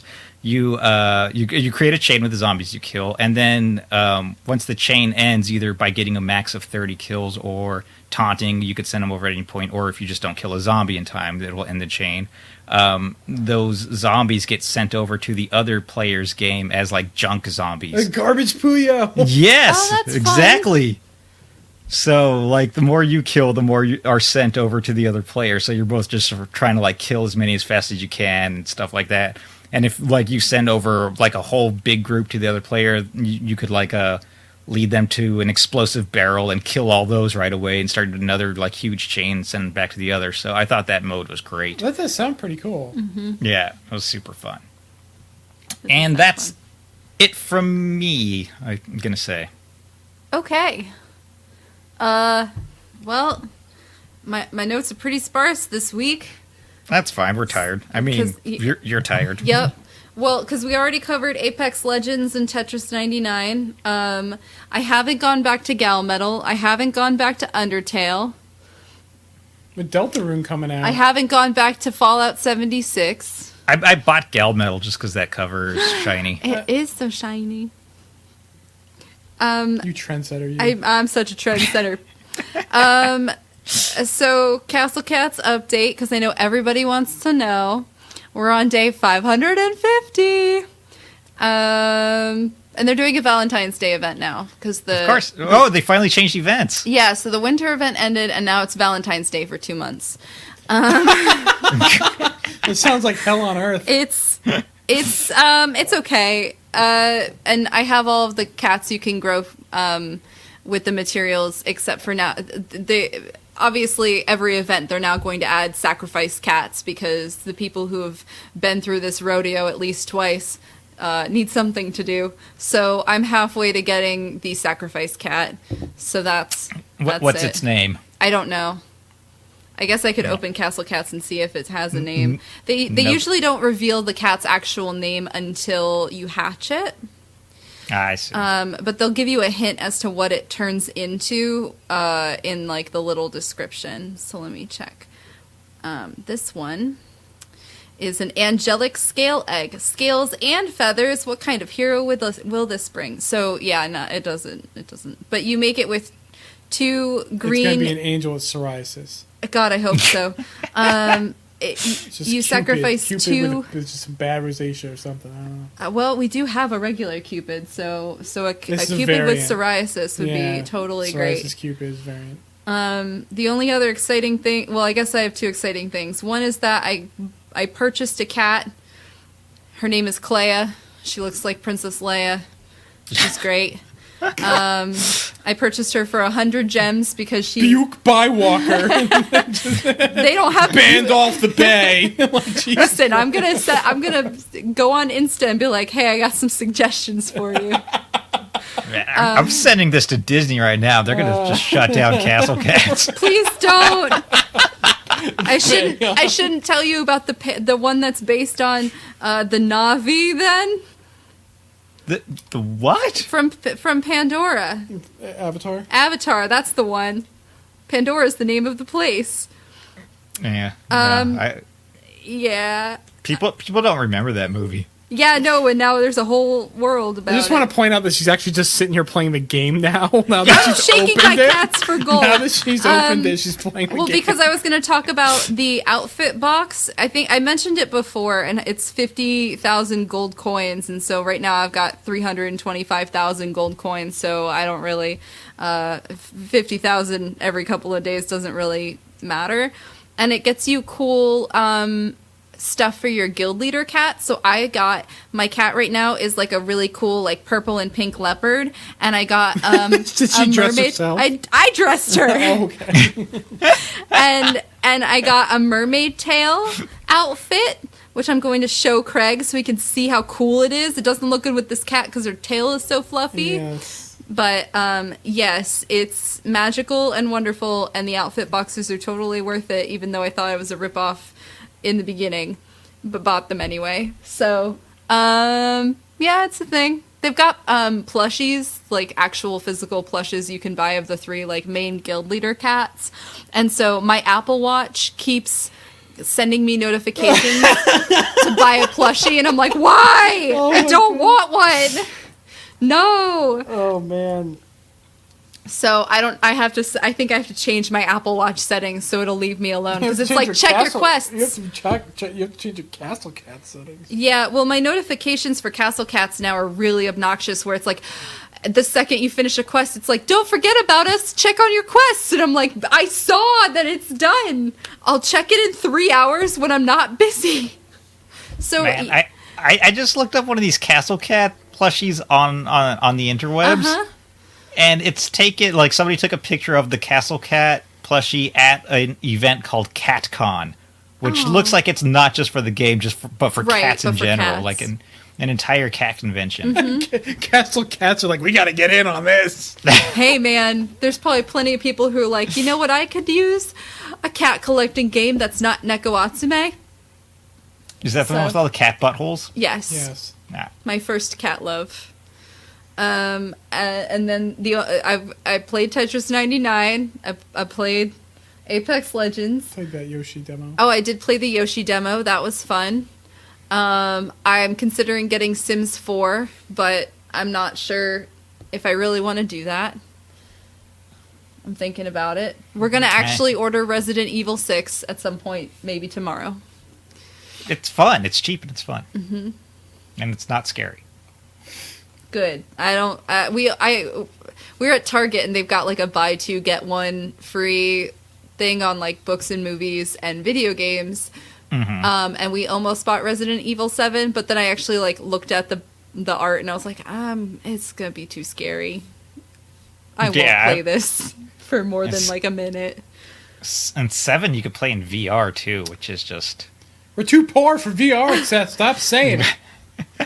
Well, I just can't even imagine wanting to. Like, I did, like, the kitchen demo in VR, and I had to pause it and get the fuck out of there because it was so scary. I think I watched some YouTube. I'm probably retreading old stuff, but I watched a YouTube video of somebody playing it in VR, and it was more interesting watching the person who was playing the game than watching the game itself because they were so scared. I was like, okay, this is how I would play this game: is watching somebody else because it's too scary for me. It really puts you in the environments, and you Yeah. just feel like you're like anything could get you just around anywhere. It's Yeah. terrifying. It was Pass. like PT was scary as hell. It Did you ever play? was. Did you ever play PT, Seth? No, I haven't downloaded, but I Oh haven't my played God. it. Oh my god, Stressful. Oh my god, so stressful. We traded off, like, we sat down, we turned off the lights, and we sat down. We moved the couch closer to the television and sat down and traded off the controller, and I didn't want to hold the controller. I kept trying to get Craig to take it from me. I was like, no, because there's, like, weird noises and creepy things, and the doors sometimes open and close, and I was just like, no. What was that Yeah. supposed to be for? It was a teaser for Silent Hills with Norman Reedus. Oh, okay. But- Did that come out? No, because No. Konami let Hideo Kojima go. He was the one working on it. Gotcha. And what's that game that's got Norman But now Reedus? Norman Reedus is in And- Hideo Kojima's new game, Okay. Death Stranding. with Mads Mikkelsen and Yes. And Guillermo del Toro. I had I like knew 8 it. different letters. There's like so many syllables in that man's name. I don't know. Guillermo del Toro. That game is either going to be brilliant or a fucking mess. I can't wait. I I'm actually leaning want to towards play fucking it. mess. Like I feel like either way, I want to play it. I just want to see it. I'll play it. I have no interest. I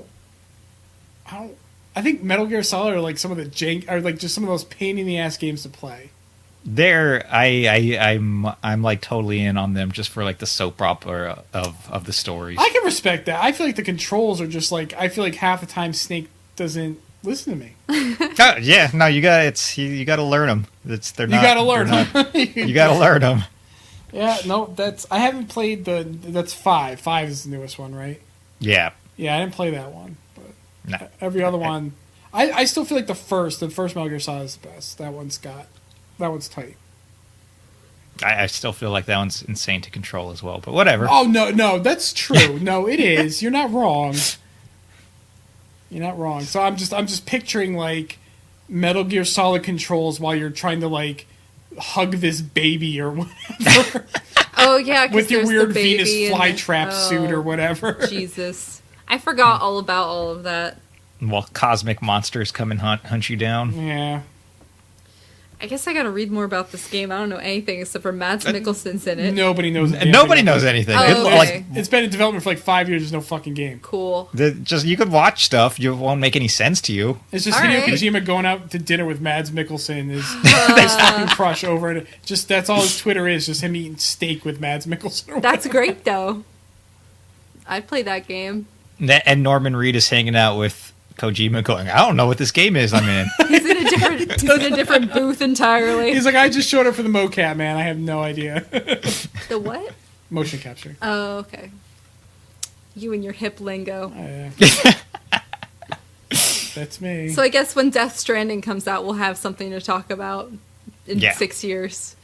Exactly. Any other games we want to talk about? I don't think so. I don't think I've played anything else. All right. Well, I don't even like video games. Yeah, I me either, Fucking hate jeez. 'em. All right. Let's do some news. Okay. Am I leading this charge? Well, you I know can- what? You I put it. can- You spent all that time putting together. Seth put together a great email for the news. I'll read it off. I'm so tired though. Don't want to do it. You don't want Seth to read it? No. Well, I don't know. Did you want to read it, Seth? I'll read it. Okay. I thought I was Yay! doing you a favor. That's all. No, I mean you were, but that's fine. Go, Okay, Seth, this- go. This is more interesting for me anyway. There was a Hearing Nintendo me Direct. talk. Yay, Direct. There was a Nintendo Direct. It was very good. Finally, I think this was like one of the longest gaps between Nintendo Directs ever. They started off with Super Mario Maker 2, and the very first thing that they showed was making slopes, which I thought was great because everybody wanted slopes in Mario Maker, but you couldn't make any. There's a bunch of new stuff shown aside from slopes. There was you could have levels with water and land combined. There was the cat power from 3D World. There was pipes that you could just put around in the same area that don't have to lead to like a different entire screen of the game. So that's all cool, and that's coming out in June. Woo! Very nice. I'm excited for it. They showed some Marvel Ultimate Alliance 3.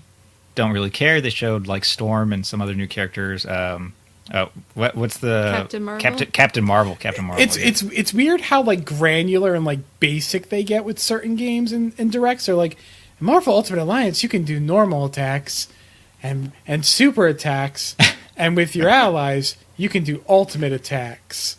Yep. And I'm just like, wow, this is so basic. Wow, you could do all of that in the video game. That all you do is run around and attack people. Cool. But like Super Mario Maker, they explain nothing. Yeah. They're like, it's coming, just fucking buy it. It's fine. Marvel is coming out summer. Box Boy and Box Girl is coming out on Switch. Yeah. Look like there's co-op, and you can control a rectangle person in some modes. I don't know. I think it's just Thomas was alone now. I liked the first Box Boy. I didn't play any of the others, but it's a good puzzle game. They're all very I good. enjoyed it. Yeah, Box Boy's great. Smash Bros. Ultimate has a 3.0 update coming in spring, and that's it. They're like, what's in it? We don't fucking know. Fucking buy it.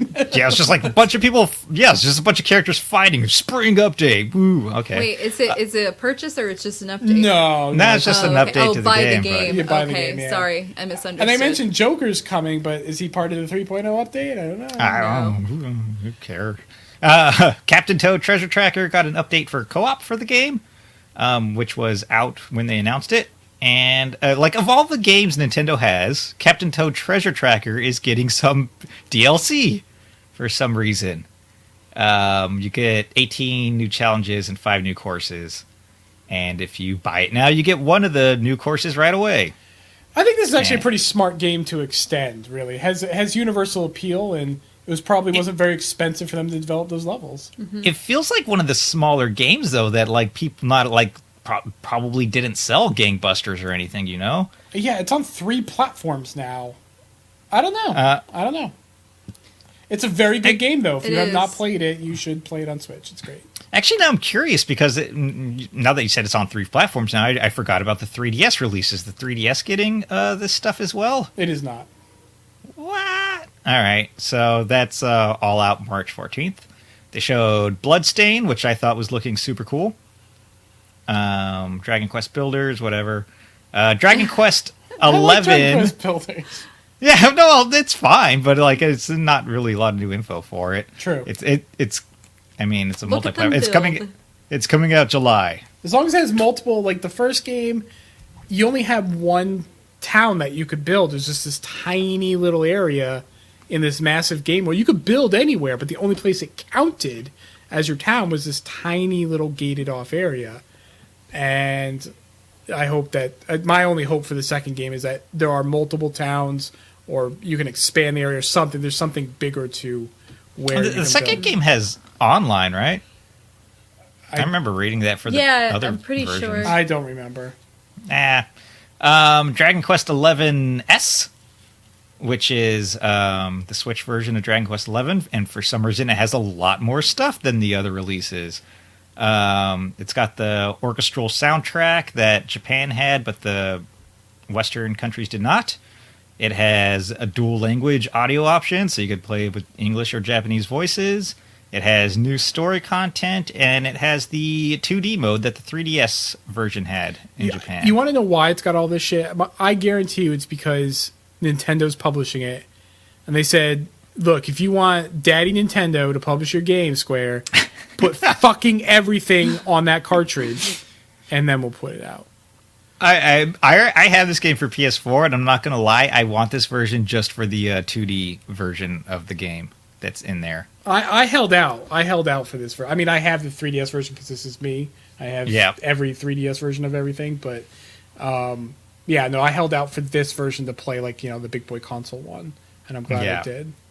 Well, it seems like this is the way to go, aside from graphics.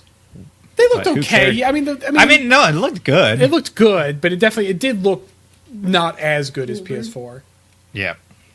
There was some dumb-looking plush game with Disney characters called Tsum Tsum. I don't even know what those are. I love your flavor text here in the email. I wasn't paying attention. Well, Seth, I can tell you. Yeah. Because I've seen an ad for the game, the Tsum Tsum, like, there's a mobile game. Okay. And Castle Cats has ads, and that's been an ad on Castle Cats. They want you to buy plushes. They want you to buy they want boxes. you to buy little Look at these ads. random, Yeah. But so the Tsum Tsum game, like the mobile one, it's cool because it's like Candy Crush and all that shit. Where as you go through the levels, I think you unlock stickers for like iMessage. So you can use your special Disney stickers that you got from your Tsum Tsum game. And so this is probably like that, except for without the stickers. It's like $40. Hey man, Disney. Yeah, I guess so. I don't even know. But it looks similar to I mean, the if it was like game, right? $2, I would probably play it. There's got to be more to the game than just Probably. like just porting the phone And just being version. like, here's Candy Crush for your Yeah. Switch, but with Disney characters. Although Square Enix just ported the phone version of Final Fantasy IX, that's $21 fucking dollars. Yeah. I don't know what the fuck they're smoking. Starlink's getting an update in April that adds a bunch more Star Fox shit. I would love for like the digital deluxe version of this game to be like $30 I'd buy in because I don't want the physical version just tanked in price. It's like $20 everywhere. It is, but like with the digital deluxe, you get access to like all or most of the That's it. It's vehicles. all the weapons. It's Yeah, all that's the everything. stuff, and I don't have to put up with any of those toys. I don't want any of those toys. I would buy the physical version, but I want access to all those weapons, and I don't want any of the toys. Like I want that trade off. You know. I think you could buy the stuff digitally in the physical version. Yeah, but then I have to spend more money. True. But like there is a buy-in price where like I do want to check this game out.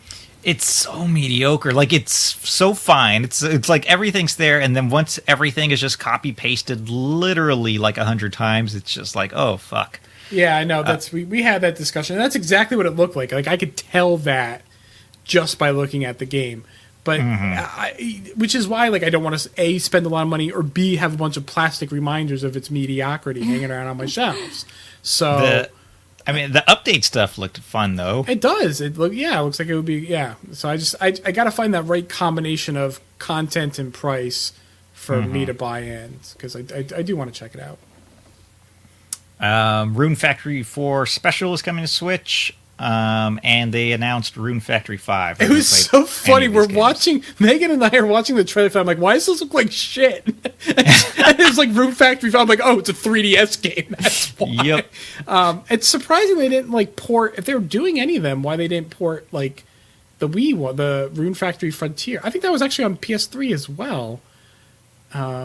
Maybe? I don't know. Maybe I remember that incorrectly. But I definitely one of them is. Yeah, so that was Frontier. So that was on Wii and PS4. I don't know why they didn't just bring that over. Maybe 4 was easier. I don't know. But Frontier, I think, was already in HD at one point. I figured that would be simpler. And one that fewer people probably played. But, like, seeing, like, a 3DS game just, like, yeah, we'll just file off the edges a little bit so that it's not as jaggy. Like, it looked like crap on the TV. I couldn't believe... I'm not a graphics or anything, but it looked like shit. I figured it was a 3DS game right when they started showing it, so I guess I was a little more forgiving. I just figured it was marvelous. It just looked like crap anyway. It's their budget, Craig. That's all they could do. Right. They're developing games for like $10,000. That's They what you did get. a great job. I'm sure. Oninaki from Tokyo RPG Factory and Square Enix was shown off. And that's by the I Am Setsuna and Lost Sphere people, which nobody likes those games. This one looked more interesting, though. It did, but like, man, fool me. Actually, they fooled me twice. I bought both of those damn games. They both sucked. So, like, I'm not going to get fooled a third time. This one's being directed by the dude who did Chrono Trigger and Parasite Eve. I don't care. All right, that's fair enough. That still doesn't sell it to me. That still doesn't do no. You can tell us how it is, Seth. I think Square Enix RPGs can be hit or miss, and I think with Tokyo RPG Factory in particular, they've all been missed so far. So, But third time's the charm, Craig. Maybe. that could be true. That could be true. I would rather be wrong. I mean, I would rather there be more good games out there, but Yoshi's. I typed in Crafter World. Jeez, I'm an idiot. like Bob yeah. fucking Vila just storming the place. That would be so much fun. I want a Bob Vila sim game. I needed Bob Vila to board up me some fucking zombie windows in There Resident you Evil go. 2. Is Bob Vila like the Bob Ross of home repair? Yeah, he was Yeah. this old house. Yeah. Yeah. Yeah, that has a demo and it comes out March 29th. Fire Emblem Three Houses was shown off. You're a teacher in a monastery for some reason, and there's a bunch of like rich kids going to the school. That's Hogwarts. I feel like when strategy games want to go super weeb anime, they're like, you're School teens setting. now. You're teens now. Like Valkyria Chronicles did the same thing. Dude, a Yeah. high school AU is absolutely the way to a weeb's heart. it least sure mine. is. Yeah, And- I think you seem more interested in this game than I am. I'm barely interested in this. I'm not like, interested, so I okay. think that's Romance, you say? and plus stabbing. Romance and stabbing. I like the stabbing parts. Where am I in this giant list? Tetris. Tetris 99 came out, covered that. Dead by Daylight comes out on Switch in the fall. I don't care. No one's gonna. It's gonna sell like 7 copies. Yeah, Deltarune is a new Toby Fox game who did Undertale, and Chapter 1 is coming out for free February 28th. And I think that's on PC, PS4, and Switch. And then subsequent chapters will not be free. But it didn't show a lot, right? Everything was just covered by dogs in the trailer. Because of the So- swear words. And It's spoilers. Yes, that Yeah. too. Yeah, well, I mean, So- Deltarune's already out on the Chapter 1. At least is already out on PC. It's not like. oh, is it? Yeah, I'm pretty sure it is. I think people have already been playing it, so I haven't kept Nope. up with it, so I'm not really. Yeah, no, I wasn't following. Yeah. So, if it is, people already knew that, then haha, I knew that too.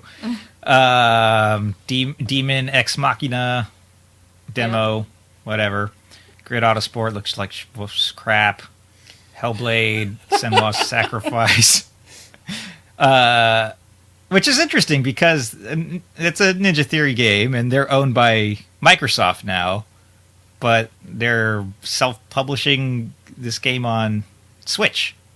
So you got like a Microsoft-owned studio publishing games on other systems. You know, we didn't include this in the news, but like Microsoft is, doing stuff with like Xbox Live on other platforms. Mm-hmm. I mean, you already to play Minecraft on Switch, you can already log into Xbox Live.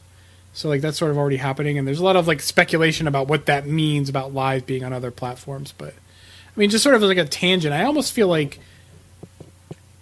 Microsoft might be better off being a third party, but having like some sort of like live platform, and because a lot of stuff they do really isn't like hardware specific, like the Games Pass or like their adaptive controller or their backwards compatibility like technology that can be applicable in a lot of different places, and they've done such a great job with all that, but like their hardware is boring and they don't really make games anymore. And when they do, it's Crackdown 3 and it sucks. So, unless I just want to keep making black boxes to put Forza out on it, it almost seems like having a little more flexibility where they can have their games elsewhere makes sense. Kind of like when Diddy Kong Racing came out on the DS or like Viva Pinata or whatever. Like, it's not directly competing with them. Mm-hmm. Rare was still making all sorts of handheld games when Microsoft bought them. Yeah, did they? They did. Banjo-Kazooie came out on GBA. Yeah, Grunty's Revenge, Banjo Pilot came out too. Oh, yep. And Banjo then Pilot. It's Mr. Pants, which nobody gave a shit about that game. No. Are But, you yeah. just a pair of pants? You're like a big fat dude like wearing underwear. Oh, Yeah, okay. they're British, so they call underwear Yeah. pants. But no, I mean, they had last E3. They talked about like buying like 40 development studios, so it seemed like they were interested in making more games. So Well, I feel like know. it's too little, too late, right? Like it's like they built up all like these great ideas around their console, just forgot to put games on there for like 5 years, and now they're like, oh shit, we got to put games on this thing. Like, here's an adaptive controller, kids. We got fucking nothing for it, and You can play Fortnite. you can play Fortnite. You can there's Sea of Thieves. Yeah, this E3 it'll be just interesting to see if they're It almost like there's just sort of like trying to make up for like lost time, but to me it feels too little, too late. I don't know. I wonder if there was like not a lot of confidence in the game business at that time, and they just weren't getting a lot of funding, and then all of a sudden they're like, oh, our numbers are starting to do good, and they're like, all right, here's a bunch of fucking money, buy some studios, make games. I think they really believed that the Xbox One would be more like an Apple TV, like a really expensive.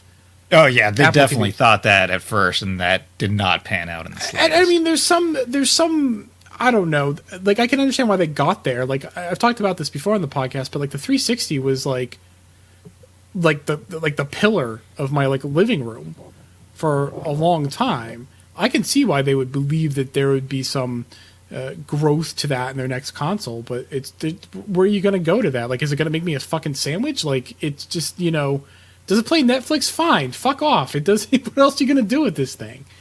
So I don't know where they thought like they could go further with that, but yeah, no, it didn't pan out. So they wanted it the centerpiece of like your entertainment center, right, rather than just a games console. So they just did not invest as much. Didn't they do like partnerships like ESPN and stuff as well? Or Probably. Yeah. Yeah. Football stuff and knock it off. Make some fucking games. For your gaming machine. Right. that's what you do. Don't try to think you're better than what you are. Know your fucking place, man. And then I'm going to skip this because it's boring. And then the two big games were Astral Chain, which is Platinum Games, developed, published by Nintendo, and you're like anime police characters who are chained to ethereal beings, and you fight crime and monsters together. You know what this reminded me of? I do not. EX Troopers. I love EX Troopers. I love EX Troopers, but didn't like in some way, like, did this not, like, does it not bear some resemblance to It EX did Troopers? not invoke EX Troopers to me. No? Okay. All right. No. I mean, not like overtly, but just like the weird, like, anime action, like, over the top. Just I mean, I very... can see where you're coming from. Okay, I okay. just... want to make sure I'm not crazy, at least, even if it didn't do the same thing for you. No. It looks fun. It looks really good and fun. It doesn't seem like all action. There's like bits where you're walking around cities, and there's like a little goofy bit at the end where you're in a dog costume throwing away trash. And I needed more action. Like, I sort of liked what I saw, but like, I'm looking at it, I'm like, this needs to be more ridiculous. Like, this is an absurd game. Like, you need to lean into this. And go on. I think there was like hints of more. I mean, there was a giant monster thing with, I don't know. I think it'll be good. All right. I stopped paying attention during this, but all I saw was anime people and weird machines, and it looked interesting. And there's probably no romance, but I'm like, there's probably gonna be some fan fiction written about these characters. You and your fan fiction, Megan. Not There's everything's fan No, fiction. there's fan fiction for everything. There's Seth. fan fiction for everything, Seth. All right. It's like Well, Rule 34, but with smooching instead of... So, I'm going to write some fan fiction about you two after this podcast. ew, gross. Okay. You have to read it on the next podcast, though. Oh, jeez. So make it safe for work. No, this podcast's not safe for work. Actually, we're rated explicit in iTunes. Okay, well then I guess have fun. Yeah. Games are fun. And then they like just fucked. I would like to have an Ava outfit, if you can make that a possibility in this fan fiction. I want to live my dream of being a mech. All right. Craig's just going to be normal human sized. You're going to be a giant mech. It'll be a love story for the ages. Oh yeah, and then they were like, Bayonetta 3 still in development. But it's weird because this game's coming out August, which is very soon for a just announced game. And then Bayonetta 3, which was announced like, 2 years ago, that has not been seen. It's probably just a quickie. I don't think I don't think Platinum's in a great place right now. They lost Scalebound. They're off Grand Blue. I think they're having a rough go of it lately. One of their directors left. That's true. Did Bayonetta 2. So I think they're having a rough go, and they probably just needed to get something out there to get some money in the bank. That's my guess. And then that's it. That's the end of the direct. It was all right. Nothing else was announced except for Link's Awakening remake. Oh, I meant the direct was excellent. Yeah, no, I got super excited because they started with a little animated opening of Link on his raft fighting giant tidal waves and storms. I was like, oh my god.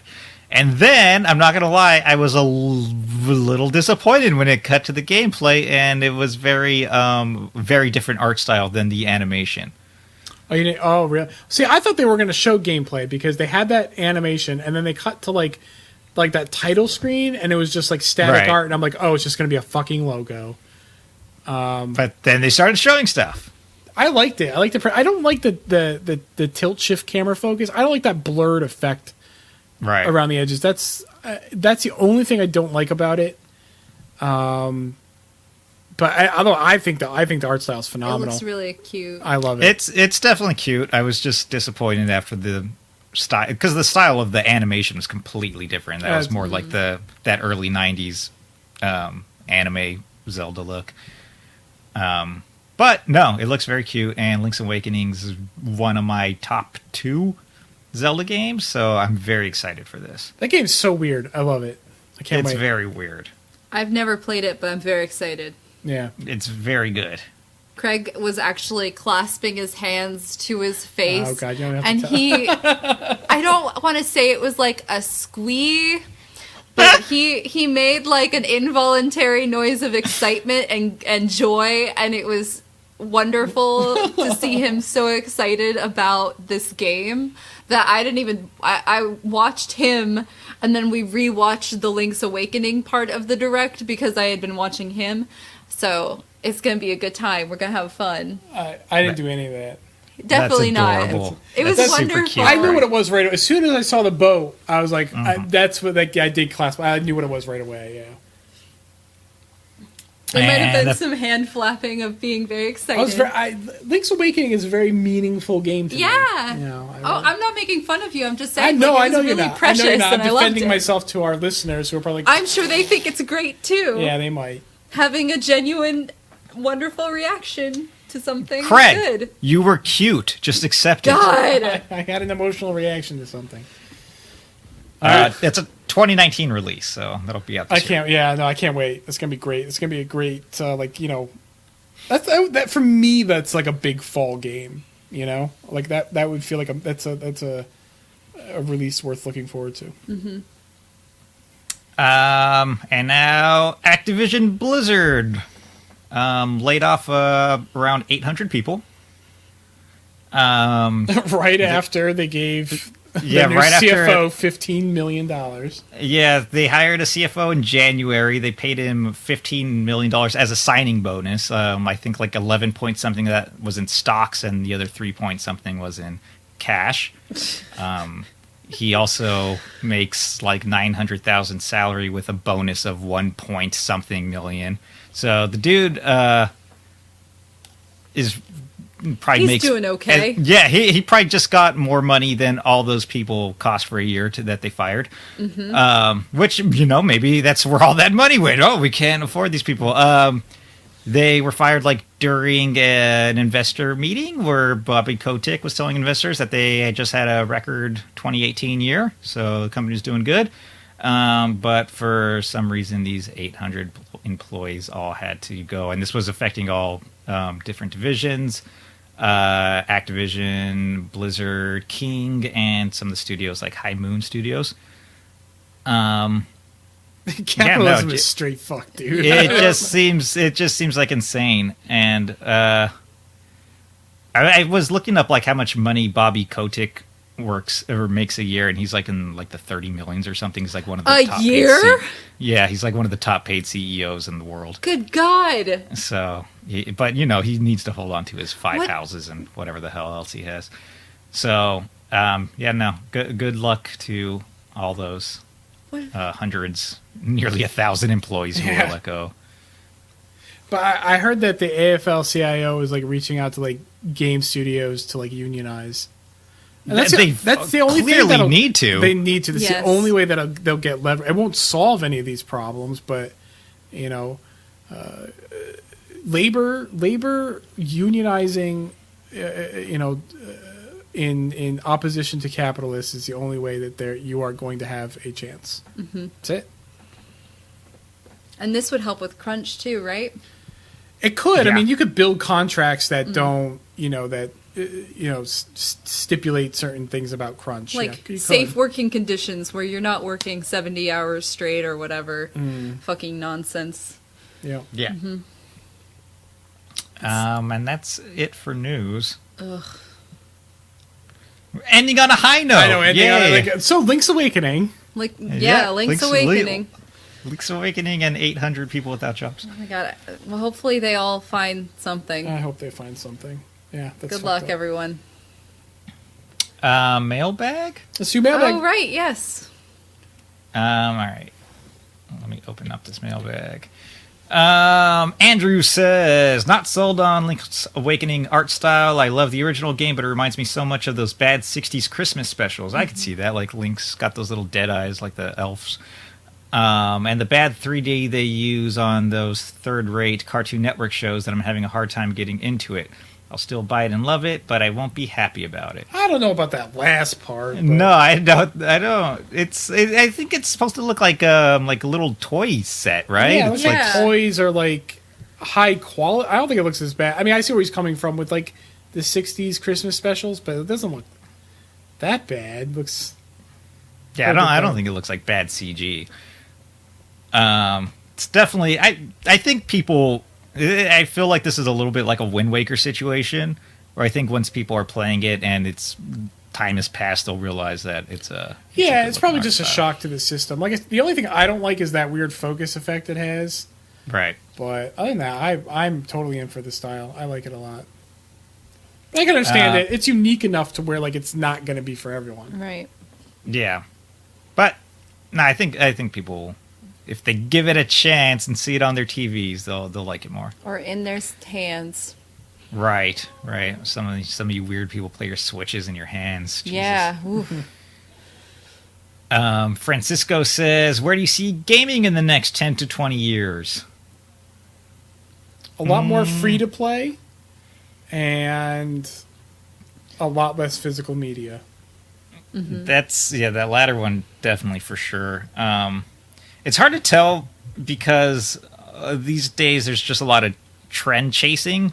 So like Battle Royale gets big, everybody wants to do the Battle Royale. Before that, it was just other free to play stuff, and everybody's trying to free to play. So it's kind of hard to know who's going to create like the next big trends and what's going to be chased and what's going to stick. So aside from the move to more digital, it's hard to say. If Xbox's whole streaming thing catches on, maybe a lot more of that. That would be nice. I think free to play though has been like a slow moving train. Like that's been coming on. I don't think that like that's something that's someone's gonna suddenly say like, nah, let's not do this anymore. It's more profitable for us to put out a $60 game and just leave it at that. Like I feel like getting people hooked for free and then selling all those loot boxes, that's the inevitable like event horizon, right? Like that's unless it's outlawed.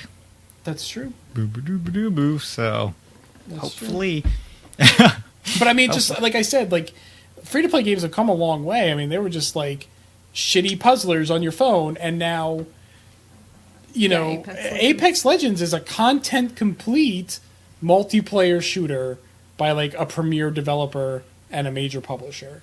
Like that's wild. And it rocks. Right, and it's good. Like that's that's how far it's come in like a decade, and it hasn't slowed down since then. So I definitely see that being more of a thing in the future. But where do you see like single player games then? They'll still be around. I think a lot of like indies are pretty strong, and I think that like as the tools become cheaper and more democratized, like you're going to see more and more indies committing to the single player. You might see less from major studios, but they'll still make single player games. But we've already seen that trend as well. It's been trending more towards online and multiplayer games. Right. And I don't see that changing. There could be like a point where like it falls off a cliff where like it is like a crash of these things. I could see that happening, but it just these are consistent long-term trends. It makes sense that they're going to keep going. And then Assassin's Creed 20. It's the size of 3 planets. Oh God, right? Because the worlds keep getting bigger, don't they? Yeah. As long as there's no sailing on they'll these be planets, in I don't space care. at that point. How do you think you get from planet to planet, Craig? A spaceship, but there's no shoals. No, there's the gummy ship. No, Oh, right. I've been playing Kingdom Hearts. I forgot all Oh my about god! that. You forgot Oh. about Kingdom Hearts. How's Kingdom Hearts? Oh, it's fine. Kingdom Hearts fucking sucks. Yeah. I agree with both of those statements. It made so much of an impression. I completely forgot about. I've come to this conclusion after years. I actually haven't played 3, but I've watched pretty much all of Megan's playtime with 3. I've played everything up until 3, and I think I've just been kind of like dancing around the conclusion that Kingdom Hearts just is not good. Like the camera and like they've learned nothing. Like this is a console game that plays like on PS4 in the year 2019 that in many ways plays like a PS2 game. It's super It's very pretty. frustrating. It doesn't look like a PS2 game, but the camera, the controls, the voice acting is bad. Like the dialogue is just stilted, like just not natural at all. The sheer amount of cutscenes, which I'm sure is partially part of the game. I've played for like 11 hours. I'm sure at least 5 of those hours have been fucking cutscenes. And a lot of that dialogue is just like non sequiturs, man. And it's just not good. Like, if this was like a property that had nothing to do with Final Fantasy or Disney, like it would have died off in the first 1 or 2 games. When I played Kingdom Hearts 2 when it came out, I had so many problems with it. That did not stop me from playing more Kingdom Hearts games. Right, and that's also another fair point. That's the other side of the coin where, like, there's still something compelling and enjoyable that you can find in these games for sure. And I don't know what it is. It's Me like neither. it's neither. there. I'm living for Donald Sass. That's like that's what's keeping me going right now. I'm like, well, can't wait till Donald calls somebody an idiot or is an asshole to somebody. This is fine, or he doesn't heal me like he's supposed to. So that's the only thing that's really keeping me going. I did get emotional when Elsa sang "Let It Go" though, so that's fine. I didn't tell Donald you. is such a good character, and why is there emotion? Oh no, I really invoked like from- Frozen, and so when they were singing the Frozen songs, I was just like. And Craig was sitting next to me, so I was trying to play it cool. Like, I'm fine. And I was just making fun of Frozen the whole... Yeah. I don't get Frozen. I don't get it. I'm a beautiful princess, but sometimes I make it snow, so I'm sad. I don't get Frozen. That is the... Bitch, let me tell you about some guy named Quasimodo. He was far uglier than your fucking ass. He had every reason to be sad. And he wasn't a princess. Right. I mean, her parents are dead. So I that's liked sad. Tangled way more than Frozen. Yeah. And I was confused by Frozen's popularity coming after Tangled. I was like, Tangled was better. Olaf. What are these people? I guess. And those songs. Do And you the want to build a songs, snowman? yeah. Yeah, those That- The songs that's true. were bangers. Yeah, I couldn't name a single I mean, Tangled I'm song not into the despite songs, liking but them. a lot of kids love those songs. Anyway, so, what next mailbag? I like that sounds like a major AAA release, and we're like, Oh yeah. yeah, Kingdom Hearts. I mean, whatever. It's Donald. Maybe It's- I'll finish it by the time we talk next time, and I'll actually have something else to say besides "Yep." Have you got to like the Toy Story land yet? Yeah, I did Toy Story, Tangled, and now I'm in Arendelle. So I think I have a final boss. I don't know because I You sort still of have like, Monsters Inc. and I have Monsters Pirates, Inc. to do. and what Pirates of the Caribbean? Pirates. Yeah. I don't Man, know they how went many worlds all there in are. on the CG and Pixar movies in this Yeah. one. Yeah, because what has Disney done traditional lately? I mean, there's None. Hercules. I don't know why Hercules and Moana. all. Like, Oh yeah, Hercules was in there. Yeah, Hercules is in there. Yeah, why wasn't Moana in there? Why is Hercules in there for like the 8 millionth time? I would trade gives a Pirates shit? for Moana. What about like Princess and the Frog? Want some New Orleans in there or something? Oh my god, you're right. That would be so much better than Toy Oh, we get Story fucking Land. Hercules again. Huh? We have fucking Hercules again. I like Hercules. Hercules is one of my favorite Disney Is movies. it really? Is it a pile of shit? Sure, but I like I trash. feel like you got a weird scale, I like do. Frozen, Hercules. Like these Yes. are, okay, all right. I mean, I like all the didn't- Disney movies. You're entitled but to that. Meg was sexy in Hercules, She was. so that's like that was my enjoyment of She the, wasn't of the sexy movie. in Kingdom Hearts. I don't know. It felt weird. She was so. You would. I'm just gonna lay out. You would fucking snap that woman in half if you tried to have sex with I'm her. not Like, talking. Oh, Her personality. Sex. right. She will break. You can't. There's murder if you have sex with. I don't know Megara. where all her internal organs are. Right. Her waist is like the size of my wrist. There's nothing sexy about Megara to me. I liked her attitude. Same. Okay. Yeah. I can see. So I found her very appealing. less physical, more. Yeah. I understand that. Yeah. That's Yes. true. Okay, Yeah. She's sure. got a nice bosom. It was definitely attitude driven. Sure, I can appreciate that. Good hair. She's got beautiful hair. Anyway, Back to our regularly scheduled mailbag. next.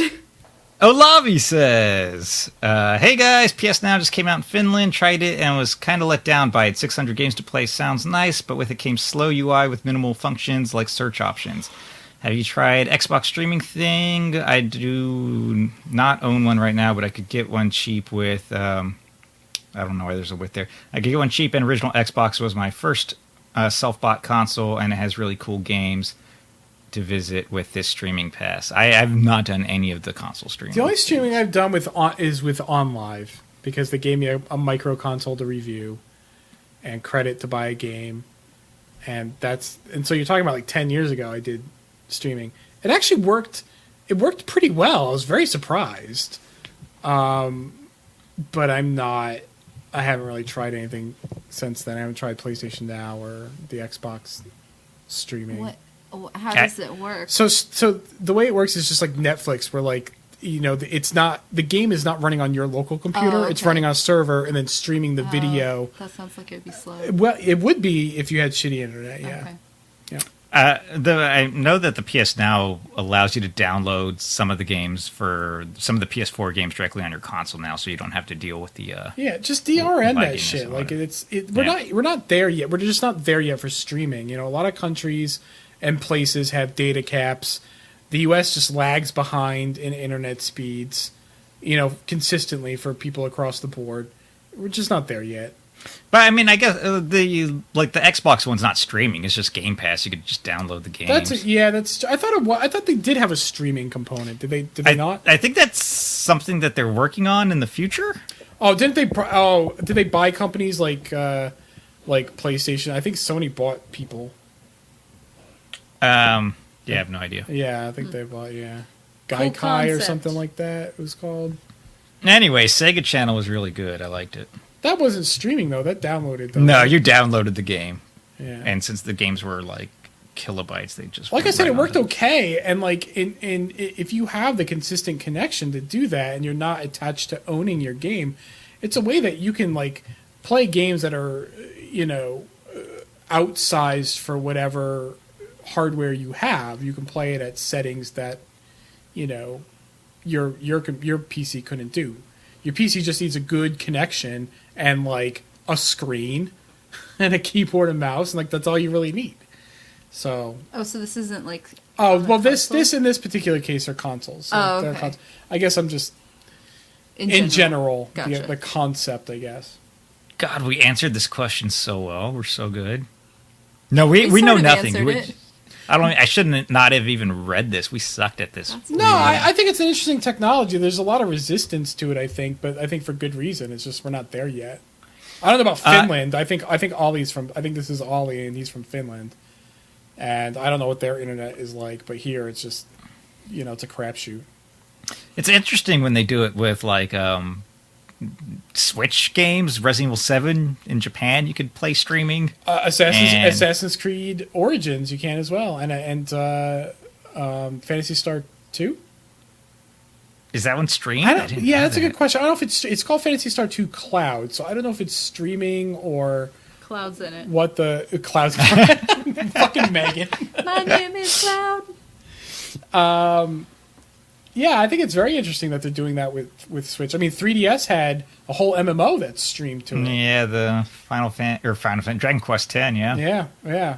But that's Japan, where the servers are probably very closer. It's a smaller country, more consistent internet speeds. Whenever I'm playing games with Hugh, whenever anything starts going wrong with the internet, he never assumes it's on his end. That's a good assumption. It's a safe assumption. Yeah, no, and he's always right. It's always something going on with, like, sometimes, for some reason, like, just once a week on nights, my ISP just likes to, like, go to shit with the internet speeds, and I don't know why. And I'll just do that for, like, 30 minutes, and then it's back working again. Oh. Boo. Yep. This internet sucks here. Yeah, it sucks kind of everywhere. Is that it for mailbag? That's it for mailbag.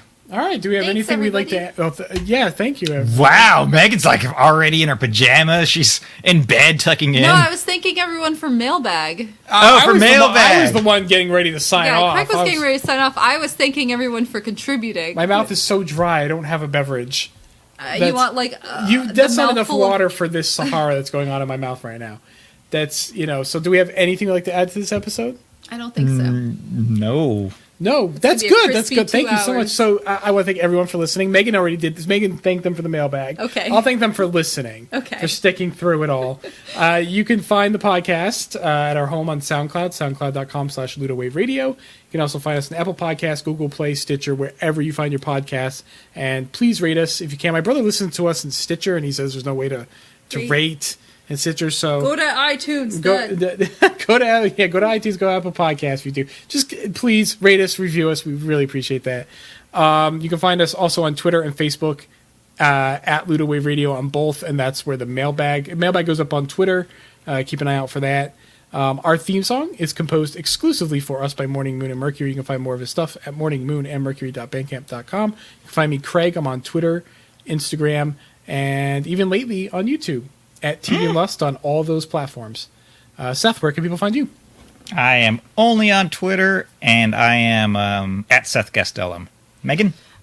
You can find me on Instagram at Desperately Seeking Salsa, and I think my Twitter is Moosey Moose. It is Moosey Moose. Cool. That's where you can find me on Twitter. And we're out. Bye. Bye.